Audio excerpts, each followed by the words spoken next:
The divorce was finalized on a Tuesday in March, the kind of March morning that Ohio produces without apology. Low sky, colorless, trees still stripped bare enough to look like they were waiting for a verdict. Mae Crowley sat on the far side of a conference table that was too wide for the conversation happening across it and watched her husband of 14 years slide a pin back into his jacket pocket with the neat economy of a man completing a task he had been anticipating for some time. If you're enjoying this story so far, don't forget to hit the like button and subscribe. Drop a comment telling me where in the world you're watching from. I love hearing from you. Daniel had arrived with his lawyer, a compact man named Resnick who wore a tie the color of dried blood and spoke in the clipped, invoiced cadences of someone billing by the quarter hour. Mae had come alone, because the last of her accessible money had gone to her own lawyer 6 weeks earlier, and Tom Ferris had done what he could before it ran out. The fluorescent light above the table made everything in the room look slightly unreal, slightly overexposed, the kind of lighting that flatters nothing and exposes everything. She watched Resnick align a stack of documents with one hand. She watched Daniel check something on his phone and then set it face down on the table. She watched the light fall across the conference table's laminate surface and thought about the kitchen table at the house on Clement Avenue, which was solid pine, which she had refinished herself the summer 2 years into their marriage, which she would not be taking with her. The house on Clement Avenue went to Daniel. Assessed at $310,000, wraparound porch, and 11 years of Mae's kitchen garden along the south fence.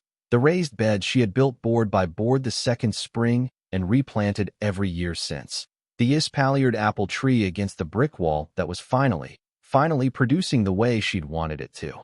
All of it in Daniel's column. The retirement accounts were split, technically. In practice, Daniel's had grown for 14 years while Mae's had been pulled from twice to cover emergencies he'd decided in retrospect were not his responsibility. Tom Ferris had argued this point and lost it, which Mae could tell from the way he'd looked at the table rather than at her when Resnick read the final numbers. The car went to Daniel as well. Resnick had made a business use argument that technically worked and practically should not have, and the mediator had not pressed, and so the car, which Mae had driven to work every day for 7 years and paid for in large part with money from her own accounts, became Daniel's car on a Tuesday morning in March under fluorescent light. What Mae got was a check. And the frame shop.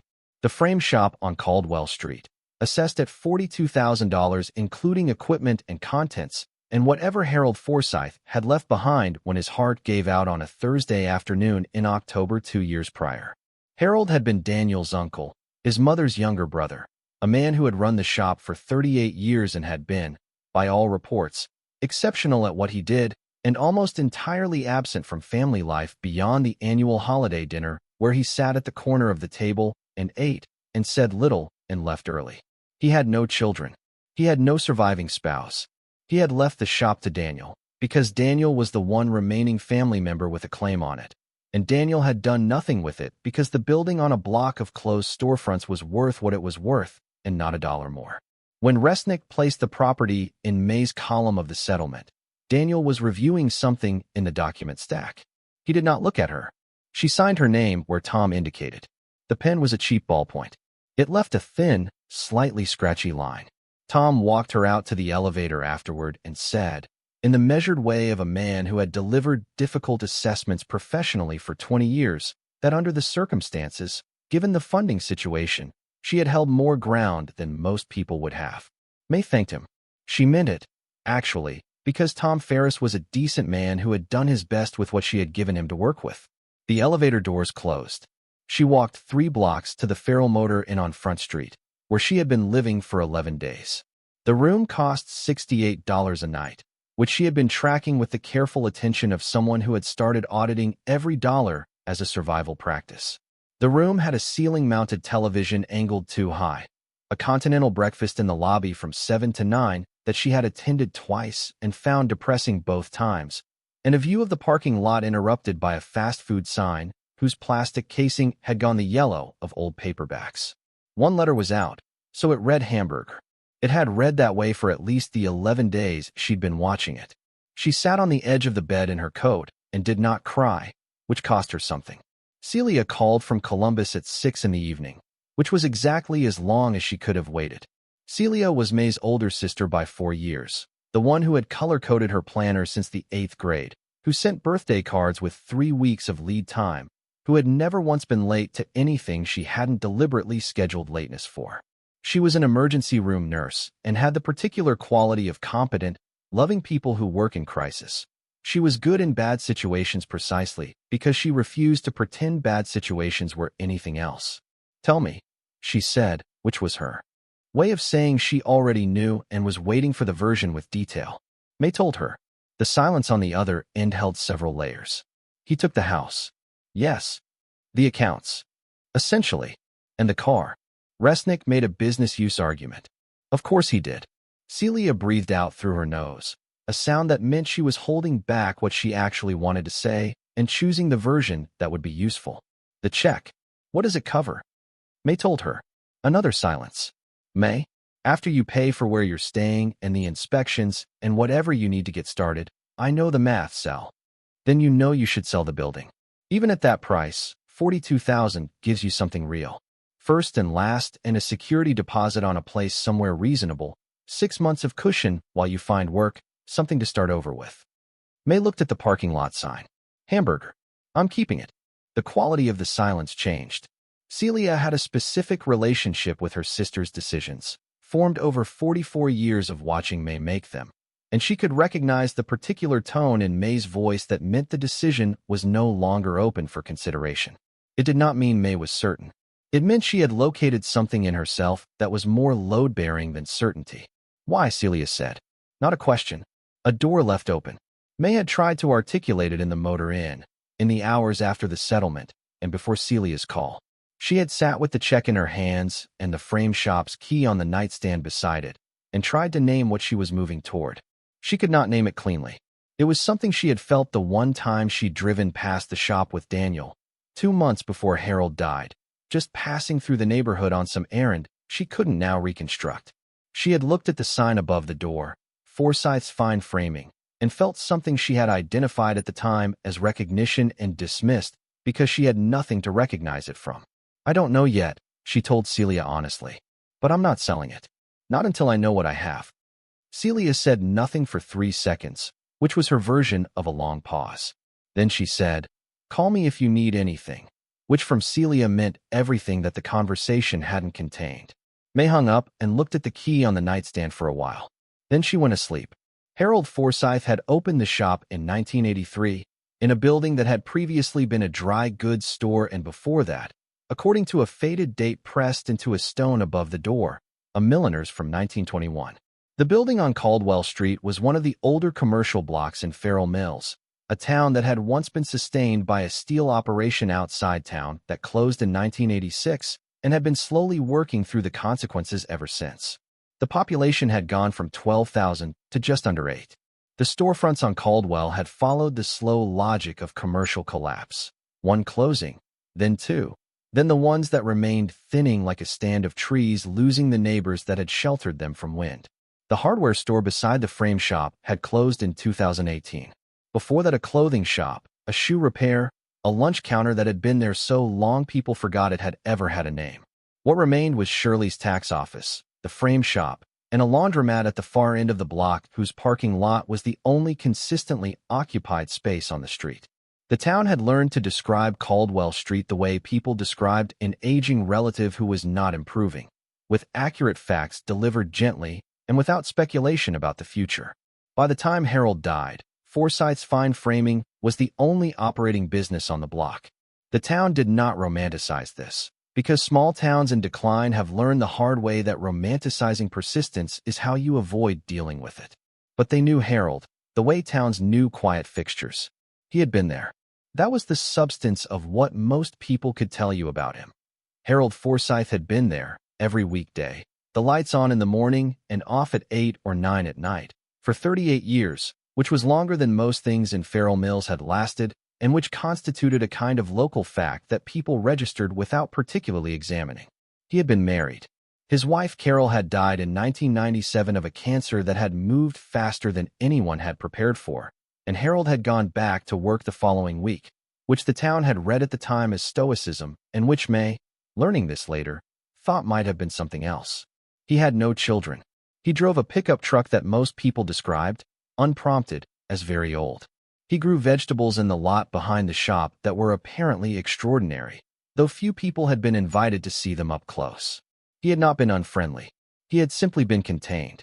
Mae went to the shop for the first time on a Thursday morning, 3 days after the settlement, with Harold's key and a cup of coffee from the gas station on the corner, and no specific plan beyond seeing what she had been given.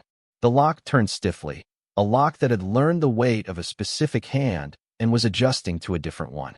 She put her shoulder against the door and it opened, and the smell came out to meet her before her eyes had adjusted. Cool glass. Old wood gone sweet past the point of usefulness, the mineral sharpness of varnish laid down in layers over time, and under all of it something papery and still that she couldn't name more precisely than enclosed. The smell of a space that had been doing its own particular work for a long time, and had not been interrupted. She stood in the doorway and let the light settle. The front room was long and ran deeper than the street frontage suggested. Harold had covered nearly every inch of wall space from hip height to ceiling with framed pieces, sample work from decades of custom jobs, botanical prints, family photographs, small landscapes, reproductions of paintings she mostly couldn't identify. The frames themselves ranged across decades of style and material, wood and metal and composite, but each one was hung level and spaced with the care of someone who had considered the spacing. The floor was wide plank wood, swept clean at some point and collecting a fine gray dust since, but the dust was even and settled, not the scattered disturbance of a space that had been rummaged through. The glass on the frames was clean. Mae stood in the middle of the room and processed this. 2 years since Harold had died. 2 years since anyone had been here by any account, and the glass on every framed piece was clear. Not recently cleaned, not wiped through the dust, just absent of the haze that should have accumulated.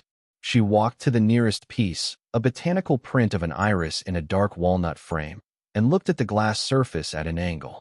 No fog, no fingerprints, no surface accumulation. She touched it with one finger and left a print that stood out precisely because there was no other mark to blend with. She filed this and moved behind the counter. Harold's work table ran the full width of the room behind the counter, its surface worn to a matte patina from decades of use. Above it, tools hung on pegboard, each one outlined in black marker, the way craftsmen mark their boards so that absence announces itself. She counted the outlines. 27. She looked at the tools filling them. 27. Not one empty outline. Not one tool, missing from a position it had held long enough to leave a ghost of itself on the board. The door at the back of the workroom opened onto a narrow staircase, the treads worn to a soft hollow in their centers from Harold's feet over 38 years. She climbed them slowly, holding the wall, feeling the specific give of old wood that had been maintained rather than neglected, the kind of yield that meant flexible rather than rotten. The upper room was one large space that served as storage and, she quickly understood, as a form of living space. A cot against the far wall, made up with a folded wool blanket. A small refrigerator, unplugged, its door left ajar the way you left a refrigerator when you were not coming back. A hot plate on a wooden shelf with a single pot hanging above it. A chair, one chair, positioned by the one window that looked down at Caldwell Street, but angled. Not toward the window, not looking out. Angled 45 degrees toward the wall to its right, toward a stretch of wall that currently held nothing. She stood at that angle herself, looking at where Harold had looked from his chair, and tried to understand what had been there that was not there now. The walls of the upstairs room were not covered with frames. Down below, every surface was full. Up here the walls were a combination of old plaster in some sections and plywood paneling in others, the plywood in 6 distinct sections, each roughly 4 feet wide, running floor to ceiling, fitted at the seams with a tension that went beyond what utility required.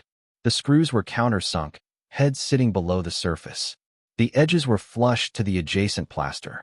She pressed her palm flat against the nearest section and it gave slightly, that specific give that meant the resistance was a thin skin over hollow space rather than solid material behind it. She looked at all 6 sections. She counted the screws in the nearest one, 12, at regular intervals, countersunk uniformly. She thought about the clean frames downstairs. She thought about the tools and their exact outlines. She thought about whatever Harold had been looking at from that chair. She looked at the plaster portions of the wall too, running her hand along the surface, feeling where it was original and where it had been patched. Around two of the plywood sections, the plaster showed a different texture at the seams, smoother, more deliberately finished, as if someone had prepared the surface before the paneling went up. Not patched over damage. Prepared. As if the intention had been there before the execution, planned out carefully, thought through the way Harold seemed to think through everything. She went to the window and looked down at Caldwell Street. From up here you could see the whole block, the boarded hardware store to the right, Shirley's office to the left, the empty parking spaces, the laundromat sign at the far end blinking its slow blue pulse. It was a view of decline that did not romanticize itself. Harold had sat here and looked at it for almost 40 years. She wondered what you arrived at, looking at the same fading street for 4 decades, whether what you saw eventually became something other than what was visible. Then she went back downstairs and began figuring out what she owned. Pete Gallagher came to assess the roof on a Friday. He was a lean, weathered man in his late 50s who drove a van with his business name on the side in letters that had once been bright orange and were now the particular faded orange of things that had been in the Ohio sun a long time. He walked the roof with the unhurried attention of someone who had learned to look at things slowly and had found that unhurried looking saved money in the long run. He came down and told her the flashing was failing in 2 sections and the valley over the back room needed resurfacing. $4,400 was his estimate, and he said it with the care of a man who knew the number was significant and wanted her to hear it clearly. She wrote it down. She opened a column in the notebook she'd bought from the dollar store and started a list. Column 1 was problems. Column 2 was costs. There was no column 3 yet because column 3 would be solutions, and solutions required resources she did not currently have. She opened a business account at First Community Bank on Park Street, where a young woman named Rita with warm eyes and a pulled-back ponytail asked her what kind of business she was planning. Mae said a frame shop. Rita asked if she'd framed before. Mae said she was learning. Rita finished the paperwork without further comment, which Mae appreciated, because pity from strangers was the thing she could manage least gracefully. The check from the settlement, after 11 days at the Motor Inn and Pete Gallagher's first payment and the bank deposit and the inspection fees and the small practical costs of a person rebuilding logistics from a rented room, was considerably smaller than it had been on the day Resnick handed it over. She looked at the balance on the bank's receipt and set it in the pocket of the notebook without letting herself calculate forward too precisely. Forward calculating, right now, was the kind of thinking that made the problem feel unsolvable before you'd started solving it. On her 4th day in the shop, a woman appeared in the doorway carrying 2 ceramic mugs of coffee as though the visit had been scheduled and she was simply confirming the time. Her name was Shirley Oates. She ran the tax preparation office next door, which she had done for 26 years in a space that smelled of old paper and professional caution. And she had the quality of a person who had watched a particular street for a very long time and had organized her observations into something approaching a complete record. She set a mug on the counter without asking and settled into the single customer chair Harold had kept in the corner of the front room. She looked around the shop with an expression Mae could not fully read, something that held both assessment and something older than assessment, something that might have been memory if she'd known where to find it. "You're keeping it," Shirley said. "For now." Harold kept it through 3 recessions and 1 flood and several stretches where I genuinely don't know how he covered the utilities. She sipped her coffee. He was not a complainer. Never heard him mention money trouble, though I knew there was some. He had a way of working through things quietly. Mae leaned against the counter. What was he like to know? Shirley considered. Particular. He had strong opinions about the things he cared about and no opinions at all about anything else, which is not a common combination. He could spend an hour explaining why a specific mounting technique was preferable for a certain kind of paper and then have nothing to say about anything that came up on the evening news. People thought he was antisocial. She paused. I don't think that was it. I think he just didn't see the point in conversations that went nowhere. Did artists come to see him? I've heard something about that. Shirley's expression took on a quality Mae was starting to recognize as deliberate, the careful look of someone deciding what was theirs to tell and what belonged to someone else's story. For a period, yes. Mostly through the 80s and 90s, though I think it went on later than that. Young people mostly. Carrying things. Rolled canvases, flat packages wrapped in cloth, that sort of thing. They'd come in and stay a while, sometimes come back again, sometimes not. Harold would have the lights on late after they'd gone. He was helping them. I assumed so. What exactly that meant, I couldn't say. He didn't explain himself. Harold, you knew something was happening without knowing what it was. She looked at the framed pieces on the wall. He knew people from outside. People who didn't live in Farrell Mills, didn't have the connection to it the rest of us did. I never understood that about him. He was very rooted here, and at the same time connected to something much larger than this town. Mae thought about the 6 plywood sections upstairs. She said nothing about them. He was a good man, Shirley said, and the finality of the way she said it meant she had finished what she came to say. She picked up her mug and took it back next door, and the bell above the door chimed once and was still. If you're hooked on this story, make sure to subscribe and turn on notifications so you never miss an upload.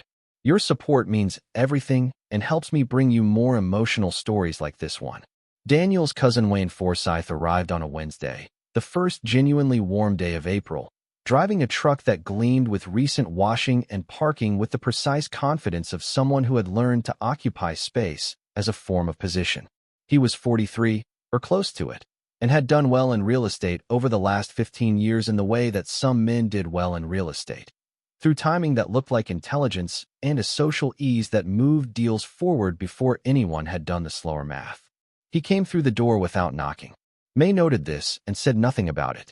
He stood in the middle of the front room with his hands in his jacket pockets and moved his eyes around the space the way a person moved their eyes around a space they were pricing. "How's it going?" he said. "Moving along," Mae said. She was at the work table, practicing mat cuts on scrapboard. She set the cutter down, but stayed where she was. Wayne walked to the counter and knocked on it once, the way people knocked on things when they were testing them. "Heard you were sticking with the place." Family was surprised. He said it with the gentle, almost supportive tone of someone delivering a message that wasn't quite either. "We all figured you'd take the building value and get a fresh start somewhere. Hard to argue with liquidity, right now especially. I'm figuring it out." Sure. He picked up a scrap of matte board from the edge of the counter and turned it over. "Custom framing. I mean, it's a tough category. The chains have been eating the independents for 20 years. Harold made it work because Harold had no overhead and no expectations." He set the mat board down. Different situation for someone starting fresh. Mae looked at him. People still need things framed. Absolutely. He smiled, the professional smile of someone for whom smiling had long since ceased to involve the face's deeper muscles. "I just want to make sure you know, if you do decide to move on, the family would want to be part of that conversation. It was Harold's building. Sentimentally speaking, there's an interest. I'll keep that in mind." After Wayne left, the bell above the door ringing once, and then the street going quiet, Mae stood at the work table for a long moment with both hands flat on the surface. Then she made 20 mat cuts, one after the other, until the last 5 were better than the first 15. She had been in the shop for 6 weeks when she found her pace. The word she used to herself was pace because routine implied something fixed, and what she was building was not fixed. It was accumulating, changing slightly from one day to the next as she learned more and her hands learned more, and the shop itself seemed to settle around the fact of her presence in a way that large old buildings settled around new occupants, slowly and without announcement. She was there by 7 each morning. The mat cutter first, the thing she had decided to master before anything else because it was the most precise and the most unforgiving, the tool that made the quality of a frame job visible immediately. Harold had left 3 cutting tools on the pegboard, a standard mat cutter, a bevel cutter, and a smaller tool for oval mats that she had not yet attempted. She started with the standard and made cuts until the cuts were consistent, then made more cuts to push the standard of consistent upward. She threw away anything imperfect. She went through a lot of scrap mat board. She read Harold's books. There were 3 volumes on framing technique on the shelf upstairs, spiral-bound professional references published in the 1980s, worn at the spines and annotated throughout in Harold's precise, small handwriting. She read them at the Motor Inn in the evenings, making her own notes in the margins beside his, a conversation across time with a man she had never met. She read about adhesive types and their failure modes, about conservation framing and UV protection, about the specific chemistry of mat board and why acid content mattered across decades. She read the technical passages twice because they were dense, and she had not had any technical education in art conservation, and she wanted to understand rather than merely follow. Harold's margin notes were instructive in ways the text itself was not. Where the book said use archival adhesive tape, Harold had written, only if backing paper is acid neutral first, check with pH pen, never assume. Where the book described standard mat widths, Harold had written, customers' eye always calibrates to the art, not the frame. Trust their instinct before yours.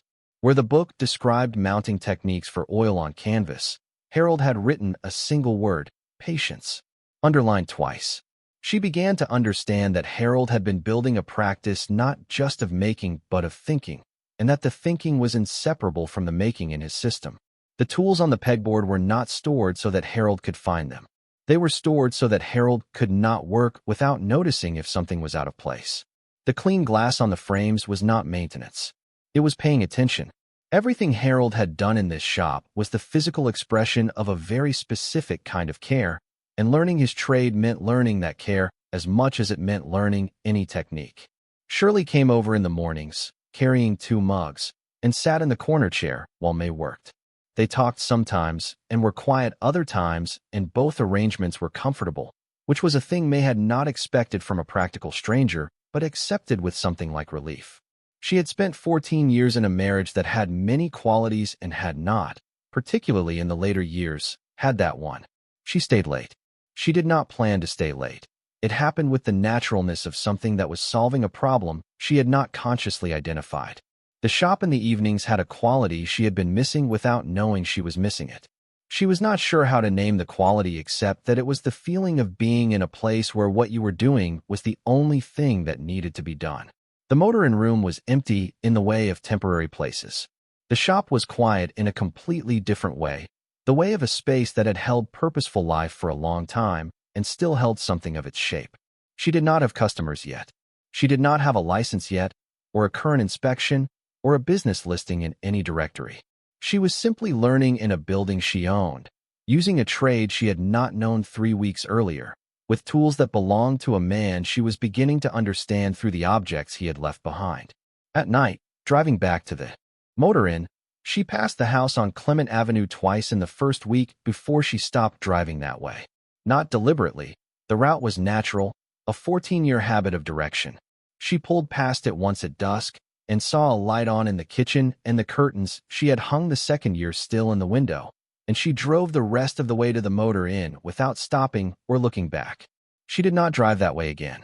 There was nothing on Clement Avenue that was hers now, and grief, she had learned, was most efficiently processed in motion rather than standing still in front of it. She asked herself, in the honest private accounting she did most nights before sleep, whether she had made the right choice keeping the shop. She could not yet tell. What she could tell was that the choice was hers, made with what she had rather than with what would have been ideal, and that was something.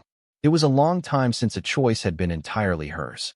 Pete Gallagher, on his second roofing visit, was up on the back section when she asked from below. He thought about it with the deliberation she had come to associate with men who worked with their hands and had learned that thinking slowly produced better answers than thinking fast. I did this roof twice, he called down. 96, and then in 2010. Harold paid on time, which not everyone did. Never much trouble with him. A pause, the sound of work. He had a vegetable garden out back there that was genuinely something. Every kind of thing in it. I've seen gardens I grew up on a farm, and Harold's was something. He knew what he was doing back there. A longer pause. Gave me tomatoes once, the biggest tomatoes I've ever seen. Beefsteak, I think, but something about how he grew them. I remember thinking the man cared a lot about what he grew. Pete came partway down the ladder, resting one boot on the top rung. He was the kind of man whose face gave nothing away unless he decided to give it. And for a moment he looked down at the back lot, at the overgrown rectangle that had been Harold's vegetable beds, gone to weeds now. I'll say this. When I was here in 2010, working the back section there, Harold came out and brought me water without being asked. We talked for a while. That was unusual for him, from what I understood. But he seemed like he wanted to talk that day. He climbed back up. He said something I remember. He said the garden kept him honest. I asked him what he meant, and he said you couldn't cut corners in a garden. The plants told you the truth every time. He said he liked working with things that told you the truth. Mae thought about that. She thought about a man who grew extraordinary tomatoes alone in a back lot, and ran a frame shop with tools maintained to the precision of surgical instruments, and had built 6 sections of plywood paneling in an upstairs room. She thought about what kind of person gave that level of attention to things that no one was watching, and what that person might have been quietly building over the course of 38 years. Arthur Biggs at the library was 60-something and mild in the manner of people who had spent careers in rooms where you were expected to be quiet and had internalized it not as constraint, but as preference. He remembered Harold clearly. Harold had come in twice a month on average, checked out from the art history and criticism sections almost exclusively, returned everything on time. In 2015, he had donated 62 volumes from his personal collection. What kind of books? Mae asked. 20th century American painting, primarily. Some European modernism. Technical literature on painting materials, preservation methods, authentication. Arthur thought. They were well used. Notes in the margins of some of them. He knew the material. Did you talk to him about the books? A little. He wasn't much for conversation, but I tried once. I mentioned that the collection seemed very focused, very specific. He said he'd been building it for a purpose. Arthur paused. I asked what purpose, and he changed the subject. Harold was polite about it. He just clearly had no interest in explaining himself. Arthur was quiet for a moment, then added something Mae had not expected. He came in about 3 years before he died and spent most of an afternoon at the reference computer. I noticed because Harold never used the computer, he always went straight to the stacks. I didn't want to intrude, but eventually I went over to help, and he was looking at auction records. Recent sales. I saw names on the screen, artist names, and I didn't recognize them. But Harold was writing the figures down in a small notebook with the focused attention of someone cataloging something important. He paused again. When he saw me, he closed the notebook and said he was just satisfying some curiosity. But he said it the way people said things when the opposite was true. Mae felt something crystallize in the way things crystallized when several separate observations suddenly organized around a common point. Harold had been building something. The books, the plywood sections, the 114 trade entries in his records which she had not found yet, but was about to find were all part of the same structure. She could not yet see the structure fully, but she could feel its scale. She went back to the shop and started on the filing cabinet. It was a 4-drawer steel unit behind the counter, the real kind, built in an era when office furniture was meant to last rather than to look good in open-plan spaces. Harold had filled 3 drawers with transaction records. Every job, every customer, every payment, going back to 1979. The entries were in carbon paper duplicate. The customer copy filed in green hanging folders alphabetized by last name. The handwriting was consistent from the first entry to the last. Small, level, clean. The 4th drawer was empty except for a locked metal box, gunmetal gray, the kind sold at hardware stores for documents. She pulled it out and found it heavier than she expected. There was a small padlock on the hasp, and no key for it in the envelope Resnick had sent. She tried Harold's other keys out of procedural hope. None of them fit. She set the box on the work table and looked at it for a moment, then set it aside. Harold had locked it for a reason, and everything Harold did had been deliberate, and she was not going to force it until she had a better picture of what surrounded it. Mae went through the records not looking for any particular transaction, but looking for the shape of a business across 4 decades, the way a doctor read a patient's history, looking for the thing that interrupted the pattern. She found what she was looking for in 1988. Starting in that year, mixed into the standard retail entries, were records that looked different. The customer names were single names or names with only initials. The items were not described in the retail language of the rest of the records. They said things like oil on canvas, 18 by 24, conservation mounting, archival storage preparation. They said gouache on board, 12 by 16, protective housing. They said portfolio of prints, 12 pieces, acid-free storage materials, and individual sleeving. In the payment column, instead of a dollar amount, Harold had written a single word. Trade. Mae read the entries twice. She found the first one in February of 1988, and she found the last one in 2016. They were not continuous. There were gaps of months, sometimes a full year, and then clusters of 3 or 4 entries in a short period. The term never changed. Always trade. Always one word, with no further explanation, in the consistent hand of a man who explained nothing he did not have to explain. She counted the entries. 114. She sat at the work table with the files spread in front of her and held that number for a moment. 114 pieces, accepted from artists, over 28 years, in exchange for Harold's work and materials, and she was beginning to understand something more than that. A space to store things. A place to bring the work you didn't have room for, or couldn't sell yet, or needed kept safe by someone who knew what keeping safe required. Harold had known. Harold had been building his entire professional practice around knowing. At the very back of the bottom drawer, behind all the hanging folders, was a cream-colored envelope, unsealed. Inside, folded twice, were 2 sheets of paper covered on both sides in Harold's handwriting. A handwritten inventory. Each entry had a number, an artist's name, a title, a date received, and a brief description of medium and dimensions. The entries were numbered 1 through 114. Mae read the inventory once through, slowly, the way she had been reading everything since she came to the shop, without assumptions, without skipping ahead, taking each entry as a single fact. Some of the names meant nothing to her. Some of them she had seen in the art history books she'd borrowed from Arthur's library, the ones she'd been reading at the Motor Inn. And 2 of the names she recognized from something other than books. She recognized them from the auction coverage she had been reading in the weeks since the settlement. Articles about the contemporary art market that she had been using to understand whether there was a future in custom framing in a town like Farrell Mills. And in those articles, those 2 names appeared with the quality of names that had become significant. Artists whose work came to auction rarely. Artists whose early work, in particular, was almost entirely unaccounted for, dispersed through the hands of early collectors and the storage units of estate sales and the quiet keeping of people who had known them before anyone else did. She counted how many times those 2 names appeared in Harold's inventory. The first appeared 7 times, all between 1990 and 1997. The second appeared 11 times, between 1988 and 2004. 18 pieces total, from 2 artists, mixed in among the other 96 entries covering names she would need to research. She did not know yet what 18 pieces by those particular artists might represent in terms of value. She knew only that those names had appeared in articles describing works at auction whose prices she had read twice to confirm she had read them correctly. She set the inventory on the work table and looked at it for a long time.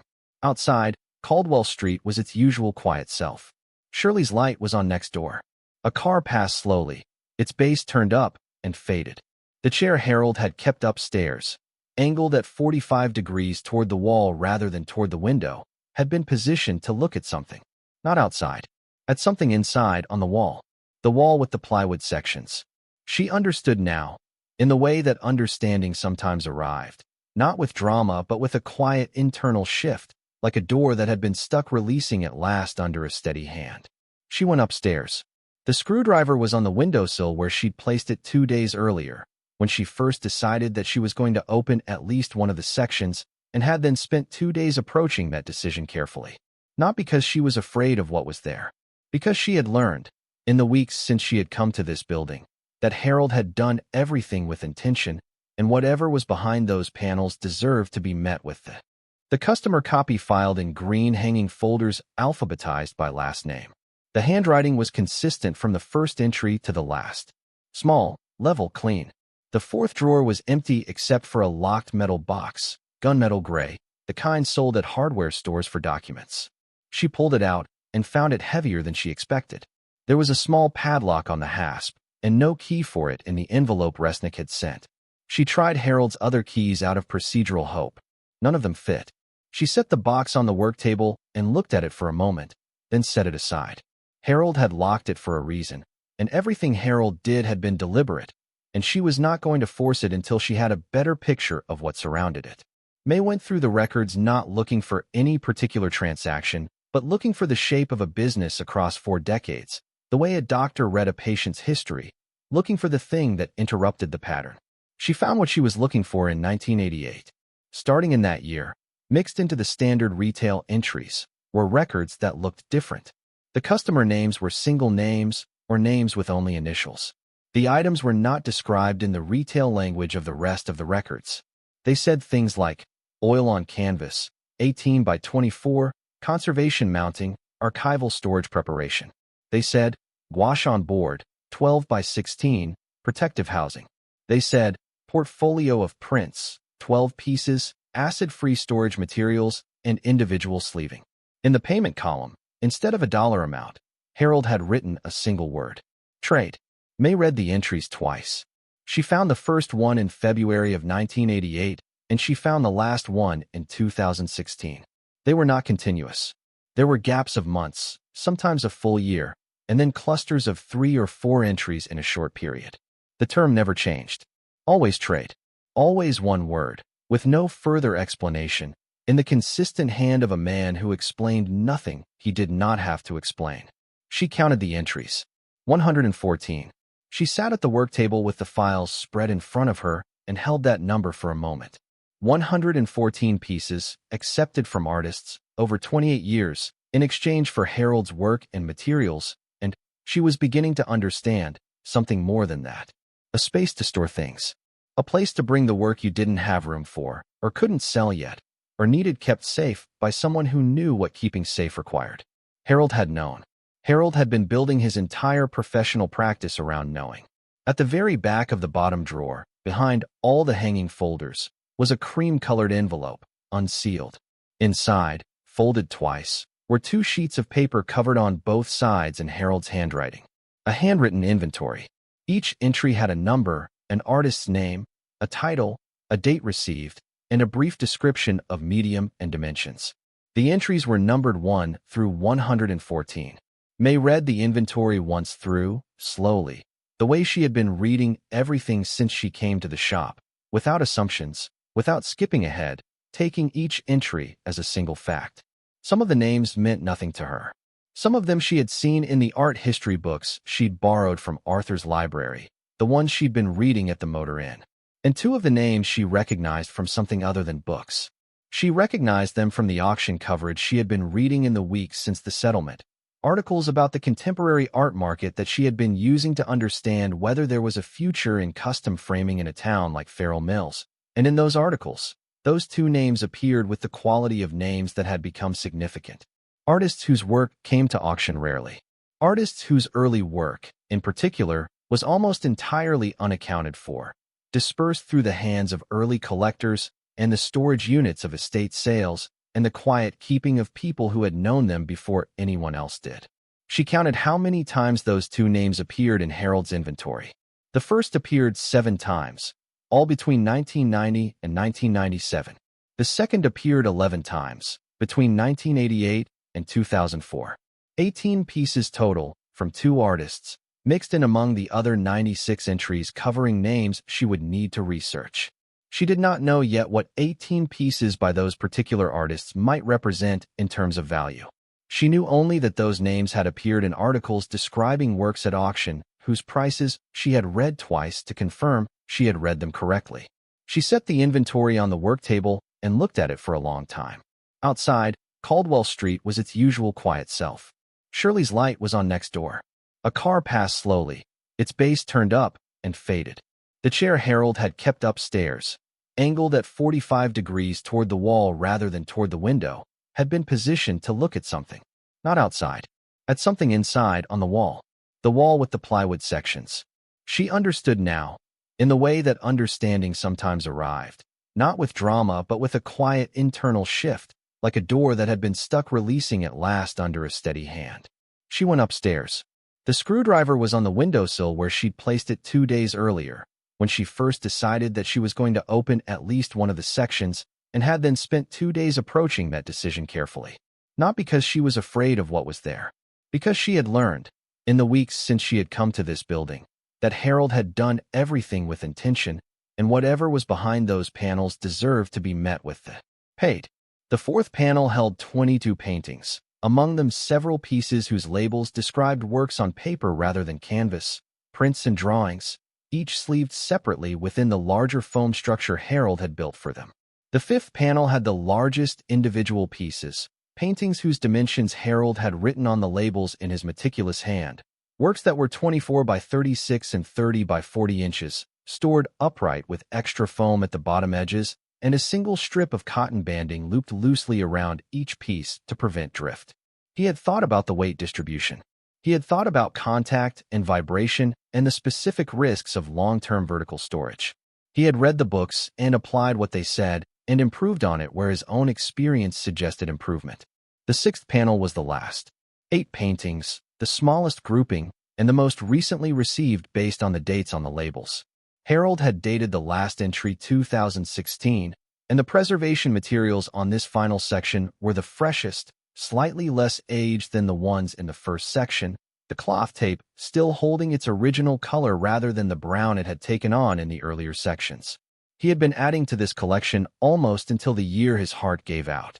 Mae took the last screw from the last panel and set it in the paper cup with the others. She moved the panel to the wall and stood back and looked at all 6 open sections for the first time together. 114 paintings lined the walls of Harold Forsythe's upstairs room in the building on Caldwell Street that everyone in Farrell Mills had described as dead. The space that Harold had built and maintained for 28 years of careful receiving and quiet keeping. In the building he had never sold, on the block that kept declining around him, across from the chair from which he had looked at this exact arrangement and seen something that no one else in his life had apparently been told to look for. She stood in the middle of the room for a long time. The light through the single window had shifted to the low amber of late afternoon. Dust moved slowly in the air. The paintings in their cream paper wrappings faced outward from all 4 walls. A room full of things waiting to be seen.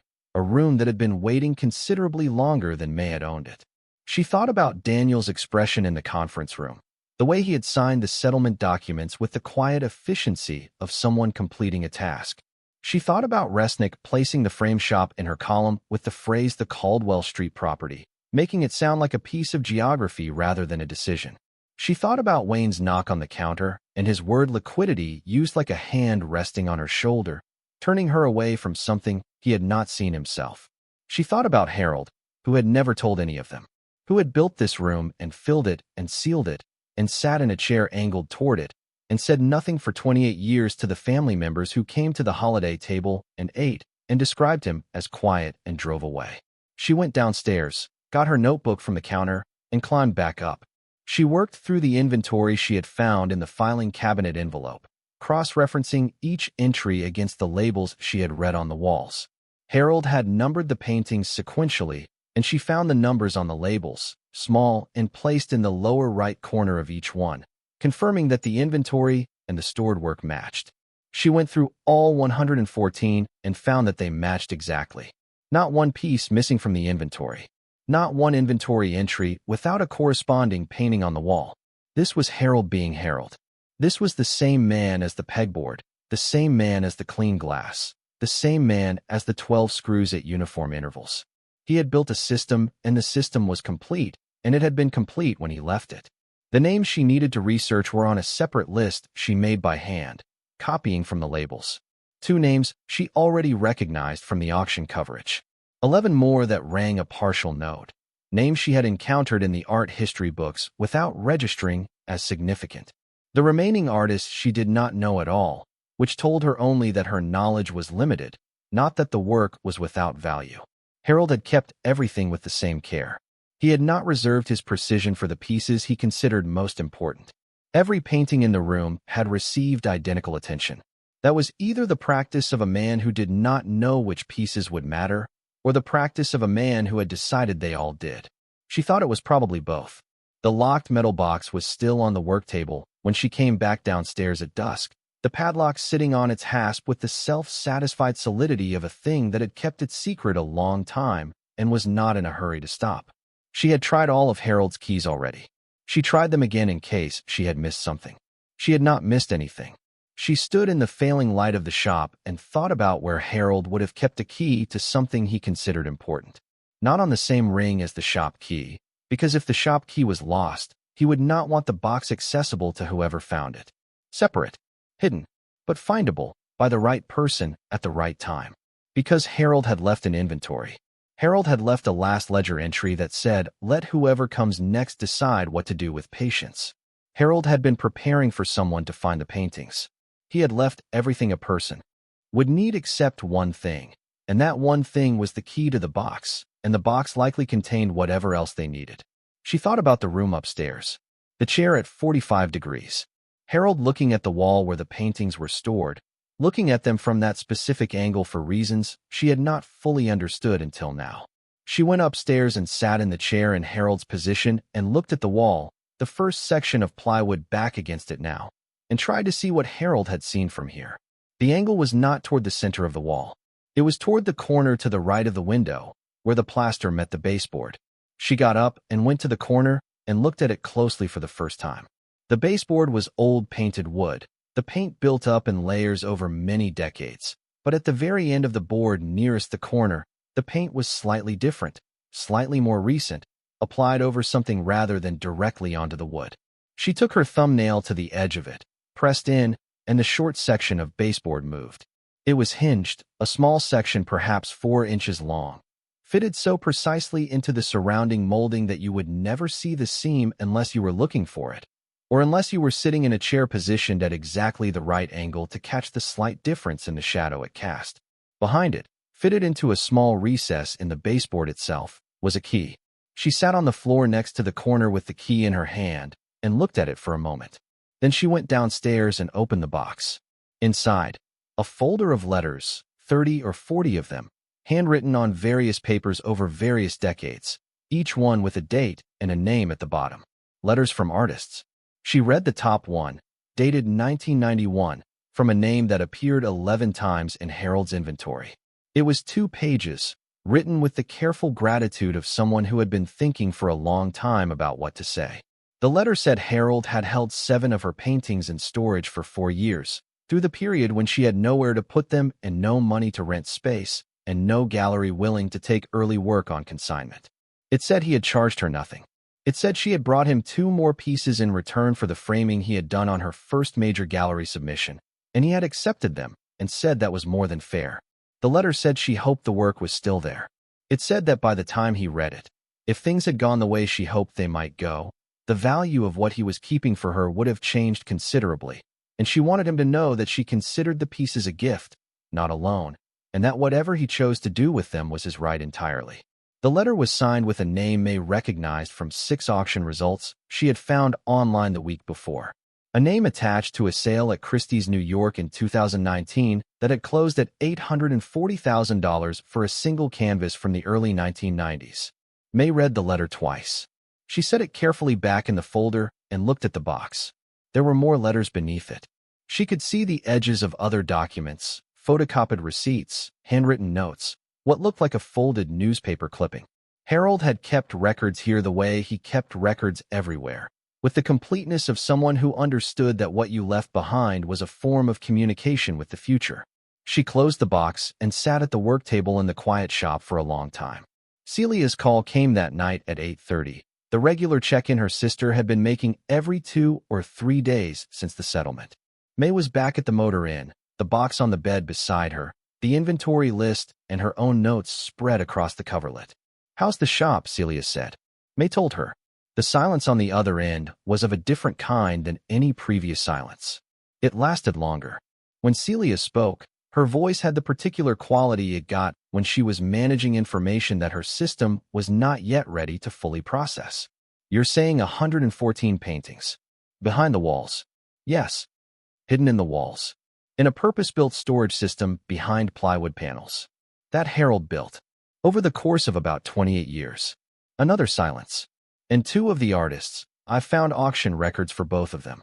The most recent sale I can find for one of them was in 2019, a single canvas from the same period as the ones Harold kept, $840,000. The sound Celia made was not quite a word. "He kept 11 pieces by that artist," Mae said, "and 7 by the other. Plus 96 pieces by other artists I haven't finished researching." "Mae, I know. Do you understand what you might be saying?" "I know what I might be saying. I need someone who knows what they're looking at to tell me what I'm actually saying." Celia breathed in and out once, slowly, the breath of someone who was recalibrating. "Who do you call for this?" "I'm working on that." She had been working on it for 2 days. Since the evening, she opened the first panel and started putting pieces together. She had called the art department at Kent State, where the woman who answered was helpful, but said the faculty was mostly on summer schedule and an inquiry of this nature would be better directed to a specialist rather than an academic. She had called a gallery in Cleveland that dealt in regional historical work and spoken to a man named Carver who had asked 3 good questions and then said the situation was outside his typical scope, but that he knew someone. He had given her a name: Patricia Henning. Patricia ran a small consulting practice out of a brick office in Akron, had spent 20 years before that as an associate curator at a regional museum, and according to Carver, had spent the last decade as the person people called when they had found something they didn't know how to categorize. She was 71 years old, had worked with the archives of 2 significant Ohio artists whose estates were still in active management, and had been, Carver said with some emphasis, consistently right about things that were difficult to be right about. Mae called her on a Wednesday morning from the shop's landline, which she had gotten reactivated the previous week. The phone rang 4 times, and then a woman's voice came on, not a recording but an actual voice, which Mae found immediately encouraging. She introduced herself and described the situation in the plain, sequential way she had been practicing in her head since Carver gave her the name. The frame shop, the settlement, Harold Forsythe, the plywood panels, the inventory, the letters, the 2 artists she had identified. She did not speculate about value. She stated only facts and waited. Patricia Henning said nothing for a moment after Mae finished. Then she asked 2 questions, both of them specific and technical, about the storage conditions and the preservation materials Harold had used. Mae described what she had seen. Patricia asked one more question, about the dates on the inventory relative to the artist's known career timelines. Then she said, "I can come Thursday. If you're hooked on this story, make sure to subscribe and turn on notifications so you never miss an upload. Your support means everything and helps me bring you more emotional stories like this one." Patricia Henning arrived on a Thursday morning, driving a sensible gray car that she parked with the practicality of someone for whom parking was purely logistical. She was a tall woman, angular, with white hair pulled back and reading glasses on a chain around her neck, and the quality that certain professionals had of existing entirely in the present moment of their work, as though everything peripheral had been edited out years ago and the habit had held. She carried a leather bag worn at the corners and a folding loop on a strap over her shoulder. She shook Mae's hand in the doorway of the shop, looked at the front room briefly, and said, "Upstairs." Mae let her up. Patricia stood in the center of the upstairs room for 60 seconds without speaking, which was longer than most people's silences and more purposeful. She looked at the 6 open sections of wall, the paintings in their cream paper wrappings, the foam separators, the labels. She walked to the nearest section and looked at the label on the first painting without touching it. She moved along the row, reading labels in the same slow sequence Mae had used when she first opened the panel. At the 3rd label she stopped. She put on her reading glasses and leaned in slightly. She said nothing. She moved to the next label and the next. When she had gone through all 6 sections, she stood in the center of the room again and looked at the walls with an expression Mae had not seen on anyone's face in the weeks since she found the paintings, an expression that was not surprise exactly, but something more complex than that. The expression of a person who has spent 50 years developing expertise in a particular domain and has just encountered something that sits at the outer edge of what that expertise had prepared them to see. Patricia turned to Mae. "You said you have documentation." Mae brought up the metal box and the folder of letters in Harold's inventory. Patricia sat in Harold's chair, which Mae had not moved from its 45-degree angle, and read through the materials with the methodical attention of a professional reviewing evidence. She read each letter once, set it in a pile, moved to the next. She compared the inventory entries against the labels on the walls, cross-referencing dates and descriptions. She spent the most time on a group of photocopied receipts at the bottom of the box, receipts that bore the letterhead of a gallery in Pittsburgh that Mae had not heard of, dated from 1989 through 1996. "The Caldwell Gallery," Patricia said, half to herself. She looked at Mae. "Do you know that name?" "No." It was a small but significant operation in the Strip District. Closed in 2001. They showed early work by several artists who became considerably more important later. She tapped the receipts with one finger. Harold Forsythe was listed as a lender on several exhibitions there between 1990 and 1998. These are loan receipts. He was loaning pieces from this collection for exhibition and then taking them back when the shows closed. Mae sat with that. Harold had not simply been storing the paintings in a closed room. He had been participating in the life of the work. lending it when it needed to be seen, getting it back and keeping it safe. He had been doing what galleries did, with none of the infrastructure and none of the recognition and apparently none of the desire for either. The artist from the first letter, Mae said. The one with the Christie's sale. Patricia set the folder down. Eleanor Mast. Mae had not found the name herself, had been careful not to speculate in her notes, but she recognized it when she heard it. Yes. Harold Forsythe held 11 of Eleanor Mast's paintings, by your count, and 7 by the other artist. Patricia was quiet. You said you found auction records for both. The most recent Mast sale I found was $840,000. I found 2 other Mast sales in the last 10 years, both above $600,000. Patricia took her glasses off and held them in one hand, which Mae had begun to understand was what she did when she was deciding how to say something. Those are secondary market sales of Mast's mid-period work. The pieces you have, if the labels and the documentation are accurate, are early period. She paused. Eleanor Mast's early work is almost entirely unlocated. The foundation that manages her estate has been looking for it for 12 years. The assumption in the field has been that most of it was lost or destroyed. The room was very quiet. And the other artist, Mae said, I need to examine the pieces before I say anything further. Attribution is not done from a label. Patricia put her glasses back on. What I can tell you right now is that the storage conditions appear to be excellent. The documentation is unusually comprehensive for material of this age and origin, and if the attributions are confirmed, you have something that is not just financially significant. You have material that people in this field have considered lost. Mae looked at the walls. 114 paintings in cream paper, in a room above a frame shop on a dying block in a town that had been in decline for 40 years, kept by a man who had told no one and asked nothing and left the key hidden in a baseboard for whoever came next. Patricia left that afternoon with photographs of every label and copies of all the documentation. She said she would need 2 weeks to begin the attribution work properly, to pull the relevant archives and contact colleagues, to start building the evidentiary chain that careful authentication required. She said she would be in touch before then if anything became immediately clear. Mae walked her to her car and thanked her. Patricia looked at the shop's front window, at the Forsythe's fine framing sign above the door. Did you know Harold? Patricia asked. Never met him. Patricia nodded once, the nod of someone processing a small irony. The frame shop has always been the invisible part of the art world, she said. The person who preserves the work while the art market celebrates the artist. Harold Forsythe seems to have understood that on a fairly profound level. She opened her car door. I'll be in touch. Mae stood on the pavement outside the shop after the gray car turned the corner and was gone, and felt the specific quality of a week that had changed its shape entirely. The block was quiet. Shirley's lights were off next door, the end of the business day. A crow sat on the gutter of the old hardware store and looked at nothing in particular. She went inside and reopened Harold's last ledger entry and read the line again. The work is done. Let whoever comes next decide what to do with patience. She thought about what the work had been. Not the framing work, which was its own kind of work, and she was learning it and was beginning to be good at it. The other work. The 38 years of keeping. The wood and foam and cream paper and countersunk screws and a chair angled to look at a wall that contained something no one else in town knew existed. Wayne Forsythe came back on a Saturday, 10 days after Patricia's visit. Mae heard his truck before she saw it, the same clean diesel note as before, and she was at the work table making real cuts now.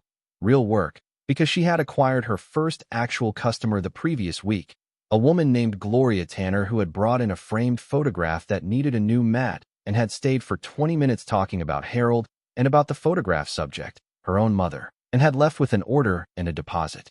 Mae had been thinking about the quality of the mat board she'd used and whether she needed to adjust her cutting pressure for the heavier weight material when Wayne came through the door. He was wearing a different jacket but the same expression, the one she had started to think of as his working expression, the one he put on when he came to a situation that required something from someone else. I heard you had a specialist in, he said. Mae set the mat cutter down. Where did you hear that? Wayne shrugged with one shoulder, the shrug of a man who had information and considered its source irrelevant because the information itself was what mattered. Small towns had a specific economy of news, and Caldwell Street was a short street where things were noticed. She had not told Shirley about Patricia's visit in detail, but she had mentioned that someone was coming to look at the building, and Shirley had likely mentioned it to someone else, because that was how information moved in Farrell Mills, not with malice, but with the natural momentum of things said in small spaces. "People are talking," Wayne said. "Someone from an art place, from Akron. You found something in the building." He looked at the ceiling, in the direction of the upstairs room, with the instinct of a man who calculated the ceiling of every room he entered. "Mae, look. Harold was family. Whatever's up there, whatever he was keeping, the family has an interest." "The family had an interest in the building," Mae said. "That interest was assessed and settled as part of a legal divorce proceeding. I have documentation. That's real estate. What's inside real estate is a different matter." Mae looked at him. "I'd recommend speaking to a lawyer before you continue." Wayne's expression shifted, moved through several registers before settling on a version of reasonableness that had a harder thing underneath it. "I'm not trying to make trouble. I'm just saying Harold meant something to us. Whatever he left behind, Harold left behind a business I'm learning to run and a building I'm maintaining and records I've been through carefully." Mae kept her voice even. The evenness was not performance. It was the genuine product of several weeks of understanding exactly where she stood. "If you have a legal position, talk to a lawyer. If you don't, I'd appreciate you respecting the business hours." Wayne looked at her for a long moment. He looked at the shop, at the tools on the pegboard, at the framed samples on the walls. He looked like a man recalculating, arriving at a figure he didn't like, and checking the math again. He left without another word, and the bell above the door sounded behind him, and Mae picked up the mat cutter and finished the cut she had been making before the sound of his truck in the street. 2 days later, she received an email from an address she did not recognize, a professional-looking address from a law firm in Columbus. The email was from Resnick. Not from Daniel through Resnick, not CC to Daniel, just Resnick, writing on behalf of what the email described as parties with a potential interest in recently discovered property related to the Forsythe estate. The email asked Mae to confirm or deny the existence of material discovered on the Caldwell Street premises since the date of the settlement, and to provide any documentation related to same. Mae forwarded the email to Tom Ferris, who replied within the hour. Tom said it was a fishing expedition with no legal weight given the settlement's finality. He said the settlement documents were clear and the contents of the property had passed to Mae at assessment, and that Resnick knew this perfectly well. He said she should not respond directly and that he would send a letter and that she should document everything carefully from here forward. She thanked Tom and then sat in the shop for a while. She had been expecting something like this. Not the speed of it, perhaps. She had not expected Resnick to move within 48 hours of Wayne's visit. But she had expected that when word began to move in Farrell Mills, it would eventually arrive at the people who had made the decision to give her the building, and that those people would begin to recalculate the math they had assumed was settled. That was human nature, and she had no particular grievance against it. What she felt instead was a cold and clarifying understanding of where she stood. She had the settlement documents. She had Tom Ferris. She had Patricia Henning doing careful, documented work. She had 114 paintings in a room above the shop, stored with the precision of a man who had anticipated exactly this kind of challenge and had prepared for it accordingly. She went upstairs and stood in the room and thought about patience. Then she went downstairs and made an excellent mat cut for Gloria Tanner's second order, because the work needed to be done and doing it well was the thing she could control entirely. The 11 days between Patricia's first and second visits had their own specific weight. Mae cut mats and read the books and handled Gloria Tanner's order with care and received a second referral from it. She answered Shirley's morning visits with the same directness as always and gave nothing specific away, because Patricia had been clear that the authentication process required discretion, and because Mae had learned over 14 years that information shared prematurely changed things in ways that were difficult to reverse. Shirley sensed something, the way perceptive people sense changes in the atmosphere of rooms they knew well. She sat in the corner chair one morning toward the end of the week and said the shop felt different than it had when she first came in. Mae asked what she meant. Harold's shop always felt like it was holding its breath, Shirley said. Very still, not empty, just waiting for something. She looked around at the work table and the tool pegboard and the frames on the walls. Now it feels like it exhaled. Mae said she thought that was probably true, which was not a lie. At night, she went back to the motor inn and read through the rest of the letters from Harold's metal box. There were 42 total, spanning 3 decades. Most were brief and practical, from artists updating Harold on their situations, sometimes enclosing money when they had it, sometimes explaining that they did not. His draft replies, when he had written them out, were folded behind the originals. They were uniformly short and uniformly without condition. Several letters described desperate circumstances, and Harold's responses to those in particular were the same as to everything else. The work was safe. It would remain so. There was no rush. Nothing owed. Nothing demanded. She had been thinking about what Harold had spent his professional life building. She thought she was beginning to understand it now. He had run a frame shop on a dying block not because he lacked the means to leave, but because the shop was where the work arrived before it went anywhere important. Carried in by people who were not yet important themselves, wrapped in cloth, trusting a quiet man to take good care of it. Harold had understood something about that before important moment and had decided it was worth tending. 38 years of tending it, in a building everyone else had described as worthless. Patricia Henning called on a Wednesday morning, 11 days after her visit, rather than the 2 weeks she had estimated. Mae was at the work table. She picked up on the second ring. Patricia said she had been in touch with 3 colleagues, one of them the archivist who managed Eleanor Mast's estate foundation. She said she had spent 3 days in the archives of the Caldwell Gallery, which had been donated to a regional university collection after it closed and were available for research.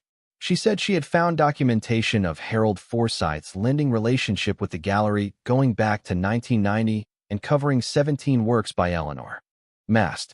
17, Mae said. I counted 11. Harold acquired 6 additional Mast pieces between 2001 and 2009 after the gallery closed.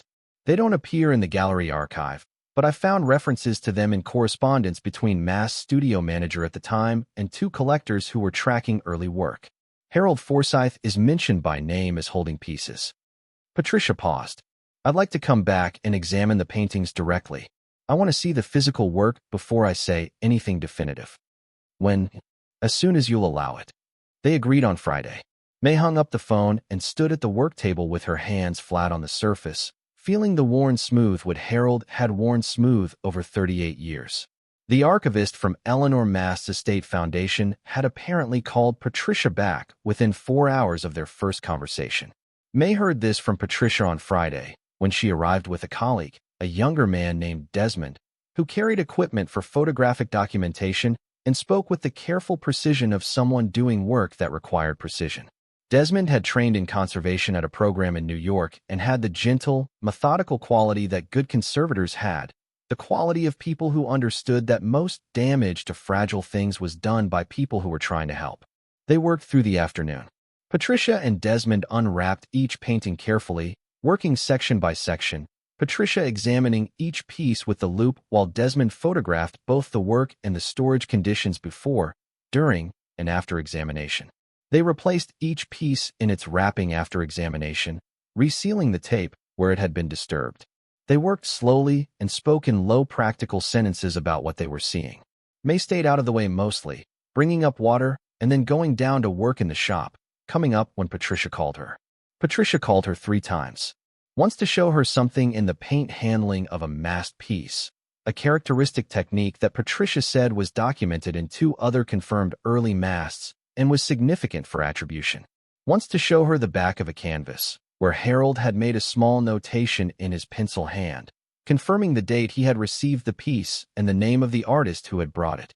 Once to look at the condition of the largest piece in the collection, a painting nearly 4 feet across, which Patricia said was in better condition than works by the same artist stored in museum facilities.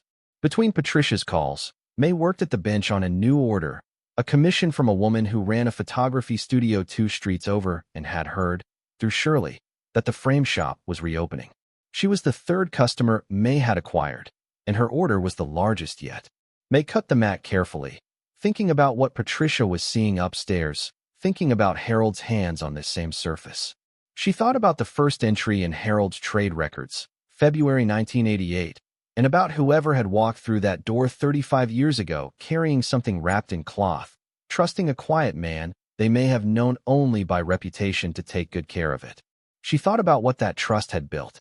At the end of the afternoon, Patricia and Desmond packed their equipment and sat at Harold's work table downstairs, where Mae made coffee on a small machine she had bought the second week and which had improved the atmosphere of the shop considerably. Desmond had an open notebook and wrote in it steadily while Patricia spoke. "We've examined 63 pieces today," Patricia said. "We'll need to come back for the remainder." She held her coffee cup in both hands and looked at Mae with the directness that she had. Mae had learned when she was about to say something that mattered. Of the 63 examined, 18 are consistent with the known work of Eleanor Mast and align with the documented timeline of the pieces we believe to be missing from her catalog. 2 are, in my professional assessment, likely not by Mast, though they are by artists working in close proximity to her at the same time and have independent value. The remaining 43 are by various artists, several of whom I recognize and several of whom Desmond is researching now. Mae waited.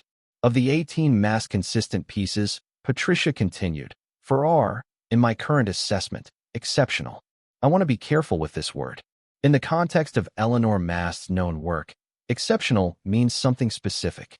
It means work that is not just early but foundational, work that shows the development of the techniques that defined her mature practice. She set her cup down. The Mast Foundation archivist is flying in from New York next week. She has seen my photographs, and she is, Patricia paused for a word, very eager to see the originals. "Can you give me a preliminary sense of the numbers?" Mae said. "I know attribution takes time. I'm not asking for certainty." Patricia was quiet for a moment, looking at the surface of the work table. For the Eleanor Mast pieces alone, based on comparable sales and the significance of the works as early period material believed lost, I would estimate a range of $12 to $22 million for the group, depending on market conditions and how the foundation chooses to proceed. She looked at Mae. "The second artist's work, which we'll examine next visit, I estimate adds another $4 to $8 million based on what I saw today. The secondary market artists in the collection are more variable, but I would expect the full collection to exceed $30 million in total value, if everything holds through full attribution." The room held that number for a moment. $30 million. In a building assessed at $42,000. On a block where the storefronts had been dying for 20 years. In the walls of a shop that Daniel had placed in Mae's column of the settlement with the lightness of a man disposing of something worthless. Desmond was writing in his notebook. Patricia was watching Mae with the focused attention of someone who had delivered significant news before and understood that the first response to it was rarely the real response, that the real response came later, when the information had finished traveling through all the layers of a person's understanding and arrived at something like the ground. Mae looked at Harold's tools on the pegboard. She looked at the framed samples on the walls, the clean glass that had never been dusty. She looked at the work table she had been learning on for 6 weeks, the surface worn smooth by Harold's hands, and now worn a little by hers. She said, "He knew." Patricia nodded. Harold Forsythe understood exactly what he had. He had been tracking the market for years. The notebook Arthur at the library saw him writing in, the auction records, the gallery documentation, all of it points to a man who knew what he was keeping and what it would eventually be worth. She picked her coffee cup back up. He kept it anyway. Didn't sell a single piece. Mae thought about the letter from Eleanor Mast. The letter that said she considered the pieces a gift, not a loan, and that whatever Harold chose to do with them was his right entirely. He was keeping it for them, Mae said. For the artists. And for whoever came next. Patricia said nothing, because nothing was the appropriate response to a thing that had just fully explained itself. She finished her coffee. She and Desmond gathered their things and left with the afternoon light still holding on Caldwell Street, and the bell above the door rang once and was still.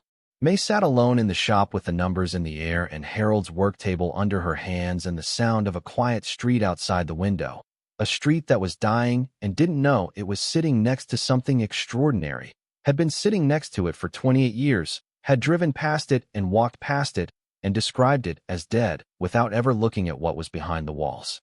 She picked up the phone and called Celia.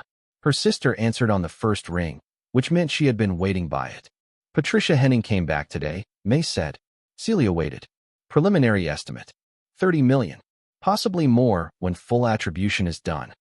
The silence that followed was the longest one in their 44 years of being sisters. It was not the silence of disbelief.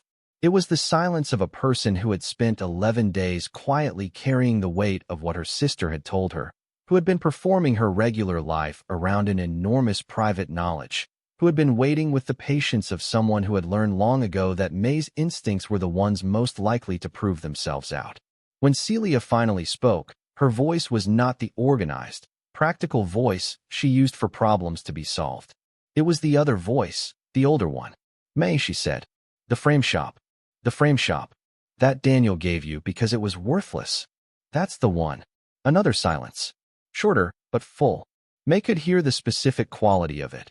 Her sister sitting with a fact that had just reorganized itself completely from the version she had been holding. "You knew," Celia said. "Not the numbers. But you knew." "I knew there was something. I didn't know what." "When you said you were keeping it."